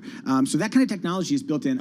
It all takes chips and sensors also. It does. That's why supply is so dang low. We're talking with Micah Muzio. He's video manager at Cox Automotive and Kelley Blue Book. He's here in studio. We're talking about the New York International Auto Show. That is our peg because it's back after 2 years, but just talking about the industry. Go ahead. You were going to say. I was just going to say that the Kia Telluride, which I mentioned earlier, it's a 3-row SUV. And what's fun about the Telluride is that it kind of goes the exact opposite of everything I've already said, which is that it's not electrified. It doesn't really have any kind of, it doesn't have a meme gimmick or anything like that. It's just a sensible but attractive 3-row SUV. But one feature I think you might appreciate, I'm going to point this direction now, is that junction turning. He's pointing to me. Have you ever had a moment where you're at an intersection and you're about to turn and then, oh, there's a motorcyclist coming or there's a car coming? Yeah, of course. It has a feature wherein if the vehicle detects that, it will apply the brakes and keep you from turning into the path of traffic. Because right now, that's smart. Right now, what you have is a lot of sensors that perhaps show you a red light on your rear view mirror or on your side mirror in a case like that. So this actually physically applies pressure to the brake. It applies pressure to the brake, and it's for an oncoming vehicle. So you're at an rather intersection. than if it's behind you. Yeah, Okay. and if you're going to turn in front of it. And what we're finding is that car makers realize there's all this information coming into the vehicle. Yeah. And they can view it holistically and find new ways to utilize it to save us from ourselves. That said, there are no autonomous vehicles sold today. There are none. No, there are none. Because I've seen my car kind of drives itself, but if I take my hands off the wheel, all of a sudden, like after about 60 seconds or 40 seconds, they're like, put your hands on the wheel. Like we know you're off, even though we're driving the car. Yes, the car. Go ahead. I was just going to say, good experiment, Carol. I'm not never driving. All right, just get about 40 seconds real quickly, because I just think about, we've talked about crossovers, SUVs, like all these different trends that kind of come into the auto market. If there's one single trend that's really going on that you had to kind of sum it all up, what would it be? I would say electrification as exemplified by the Ford Maverick, a pickup truck under $20,000 sold standard as a hybrid that returns 42 mpg in the city. How long does it take to charge? You don't have to charge it. It's just a Oh, hybrid. because it's a hybrid, right? Yeah. How long does it take to get once you put that order in? A very long time unless you have money. Do people still like hybrids and want them? Is that still a... Yeah, the technology used to be kind of a distinguishing feature. Oh, it's a hybrid. It's this other thing. Now it's just kind of part of the car. It's just a car. Except you get great fuel economy. So glad you had coffee and tea, because we would have gotten to only about half of that. Micah Muzio, what fun. Come visit us again. He is video manager at Cox Automotive, Kelley Blue Book, joining us here in our Interactive Broker studio. Well, let's go from our studio in New York to our studio in Washington, D.C. to Nancy Lyons for a check of the latest world and national news. Hey, Nance. Thanks, Tim. New York City law enforcement authorities have arrested the suspect in yesterday's subway attack. New York Mayor Eric Adams made the announcement this afternoon via a video link. My fellow New Yorkers, we got him. We got him. 62-year-old Frank R. James was arrested in the East Village after the department received a tip. He's being charged with a federal terrorism offense, which carries a sentence of up to life in prison. The Biden administration is sending more weapons to Ukraine. The $800 million package includes helicopters, artillery systems and rounds, as well as armored personnel carriers. President Biden spoke with Ukraine's president earlier today and says the U.S. will continue to provide them with weapons to stave off the Russian attack. U.S. Treasury Secretary Janet Yellen is delivering a pointed warning to China, suggesting possible consequences for its ties with Russia. China cannot expect the global community to respect its appeals to the principles of sovereignty and territorial integrity in the future if it does not respect these principles now when it counts. During a speech today before the Atlantic Council, Secretary Yellen urged China to use its influence with Russia to end the war.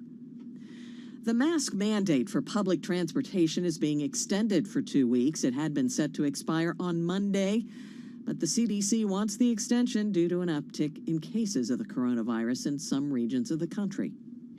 Global news 24 hours a day, on air and on Bloomberg Quick Take, powered by more than 2,700 journalists and analysts in more than 120 countries. I'm Nancy Lyons. All right, Nancy, thank you so much. Still with us is Michael Muzio, video manager at Cox Automotive and Kelley Blue Book, still in our studio. So, razzle us. Dazzle us. Okay, I will dazzle you with one more highly caffeinated story. I just wanted to point out that we've been talking a lot about electric cars, and I had a really interesting experience. So I review cars for Kelley Blue Book, and then I also have my own channel, and I review cars with my family. And what was so fun is we recently drove the Kia EV6, which is their new electric car, and my wife drove it. And we did a review with the thing, and she loved the speedy acceleration, that prompt acceleration you get with electric motors, and she thought the styling was neat, and she liked the infotainment interface with a few little issues here and there. And in the end, I asked her, is this a car you would drive? And she said, absolutely, I want this car. And what I noted is that at no point in our entire review was there ever a discussion about saving the planet. It was not about being responsible or about being a good citizen. She absolutely loved the vehicle on its own merits. Are EVs more fun? They certainly can be. There was a time where they were looked upon as these sort of sad, slow things. No. Well, what would Matt Miller say, Carol, about the sound of an EV versus the sound? If you're going to get a Lamborghini, he wants to hear the rev of the Lambo's engine. going hybrid. And they're figuring out ways to kind of create sound. But what's interesting is, I think, is that the tipping point that we don't think about, all right, I have a friend who bought, I think it was a Prius years ago because she wanted to do good. But do you get to the point where I'm just going to buy it because I like it? You have to make it cool. That's what Elon figured out, and that's what the other car makers are figuring out too. So what is the top EV car right now? Top EV car? I mean, I think Model 3 is still pretty popular, but I think we're going to be shocked at how quickly Hyundai and Kia and Ford come in and start filling up that space. Does Elon have to be worried? I think Elon might want to be worried. 10 seconds, when are we only going to be seeing EVs on the road? A long, long time from now. 20 years, 30 years? Okay. Decades. All right. We actually talk about the EV F-150. It's the cover story of the new issue of Bloomberg Business Week magazine. A gem. Thank you so much. Michael Muzio over at Kelley Blue Book. This is Bloomberg.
Headlines and breaking news 24 hours a day at Bloomberg.com, the Bloomberg Business app, and at Bloomberg Quick Take. This is a Bloomberg Business Flash.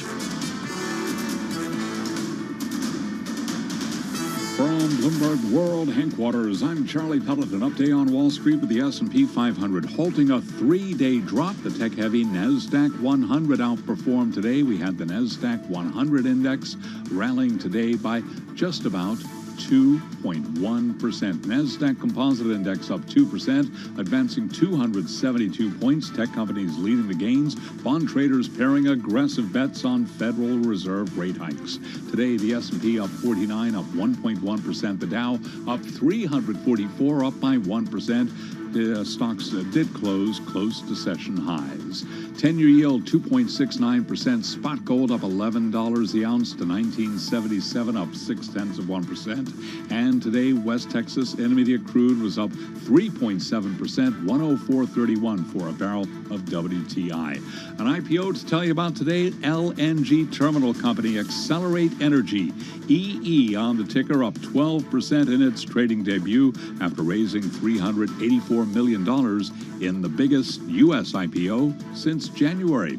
I'm Charlie Pellet. That is a Bloomberg Business Flash. All right, Charlie, thank you so much. Carol Master, Tim Stanovic, we are live in our Bloomberg Interactive Broker studio right here on Bloomberg Business Week. Well, lots of forecasts out there when it comes to the green product space. One I came across, Tim, was noted that it was a $2.65 trillion market assigned to sustainable goods. And our next guest and the company really knows a lot about this. Yeah, perhaps that's why Unilever acquired our next company back in 2016 for some growth in that area. Allison Reitner is CEO of Seventh Generation. Allison joins us on the phone from beautiful Burlington, Vermont. Allison, how are you? Great. Hi. Thank you so much for having me. Hey, it's really good to have you with us. As you look out over the landscape in 2022 and beyond, tell us what you see when it comes to Seventh Generation's market opportunity. This is a quick question. I think to the point that you started with, there is a huge opportunity out there for sustainable products. And one of the interesting things that we're seeing in home care, however, the primary category that we compete in, is that consumers are gaining in interest, but they are waning in their current purchases. And so one of our biggest challenges of the moment is to help consumers and make sure. Hey, Allison, hang on for a second. We're going to hopefully get a better phone line with you. And we apologize to those who are watching on YouTube and listening on Bloomberg Radio. But we're going to hopefully get back to the Chief Executive Officer, Alice Reitner of Seventh Generation, and talk a little bit more about what the company's up to and the product space. But, you know, I always think about this. They've been doing it for over 3 decades. So when it comes to green products, they definitely know this space. But I'm really curious, Tim, about the evolution of it and what makes something green. What's the oversight of it? Because I know consumers, increasingly, that's what they want. Well, look, even though consumers and the seventh generation was early to this, I wonder how they're thinking about increased competition, too, as the larger and larger companies, competitors to Unilever, like Procter & Gamble, for example, are starting to move increasingly into this direction. Absolutely. Let's get back to, hopefully we've got, fingers crossed, a cleaner line. Still with us is Allison Reitner. She is Seventh Generation CEO, and she's still with us on the phone from Burlington, Vermont. Allison, so, you know, we're talking about this market, and I am curious about the evolution of the market. Since you've been at the company, I think you've been there for a while, and this company, Seventh Generation, has been doing this for, 3 decades. How has the concept and thinking behind a green product changed, and what's the marketplace and competition that you're facing today? Yeah, great. So as you mentioned, this company has been in business for 34 years. So it's really seen the evolution and growth, both green movement and also environmental product movement. Allison, we are so sorry. We're just, unfortunately, it's just not a clean line, and we're really sorry. We're going to see if we can somehow connect again with the Seventh Generation CEO, Allison Reitner, but we apologize to our listeners and viewers. One thing, you did mention she had been at Seventh Generation for a long time, close to a decade at this point, Carol. When we do get her back in the near future, looking forward to talking to her about her journey from starting out as the shopper marketing team lead back in 2012, just fresh off of her MBA, and becoming CEO a decade later. What's interesting, and Tim, you and I were talking before we got started about a company like The Honest Company, which is down about 43% so far this year. At one point, I think it had easily $1 billion market cap. It's now about $423 million. This company, started, and again, it's about, diapers, wipes, a lot of things for babies and kids, but more broadly, kind of a greener space when it comes to products.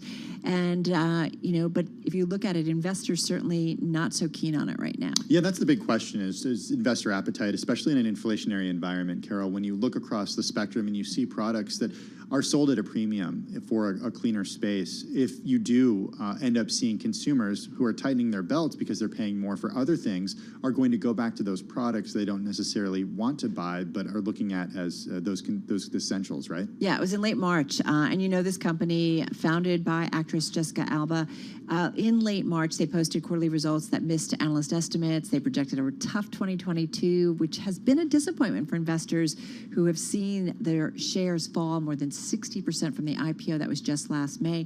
But it's interesting, and you can't say apples to apples for all companies. I know in my own world, I increasingly are turning around products, looking whether it's a green product that I use in my home, or whether it's something I eat, or whether it's something clothing. Like I'm increasingly, and I know my daughter's doing the same thing, of what is in a product, what it's made of, right? Looking for greener and greener products. So there's definitely the commercial space for it, right? And we talk about it with a lot of CEOs about ESG, sustainability. These are important things that they know their consumers increasingly want. But as you said, when there's, belt tightening, inflation, and maybe troubles in the economy, people might think twice about maybe paying more if that's the case. And I'm also wondering about just large-scale competition, too, in the space. You mentioned The Honest Company. There are, of course, many other companies, including those that are owned by the bigger brands. But as you do start to see those companies that have the leverage, the Procters & Gamble's increasingly getting in on this space, what is the opportunity? And look, Seventh Generation is owned by Unilever, so it does massive have the leverage. Company. A very massive global company. So it certainly has the leverage when it comes to ingredients and procurement. But still, there's serious competition out there. Hey, we will hopefully at another time catch up with the CEO of Seventh Generation, Allison Reitner, because I know we have a lot of questions for her. In the meantime, let's just remind everybody in terms of how we ended on this Wednesday. We started officially the earnings season with JP Morgan Chase coming under pressure. Certainly exposure to Ukraine had an impact.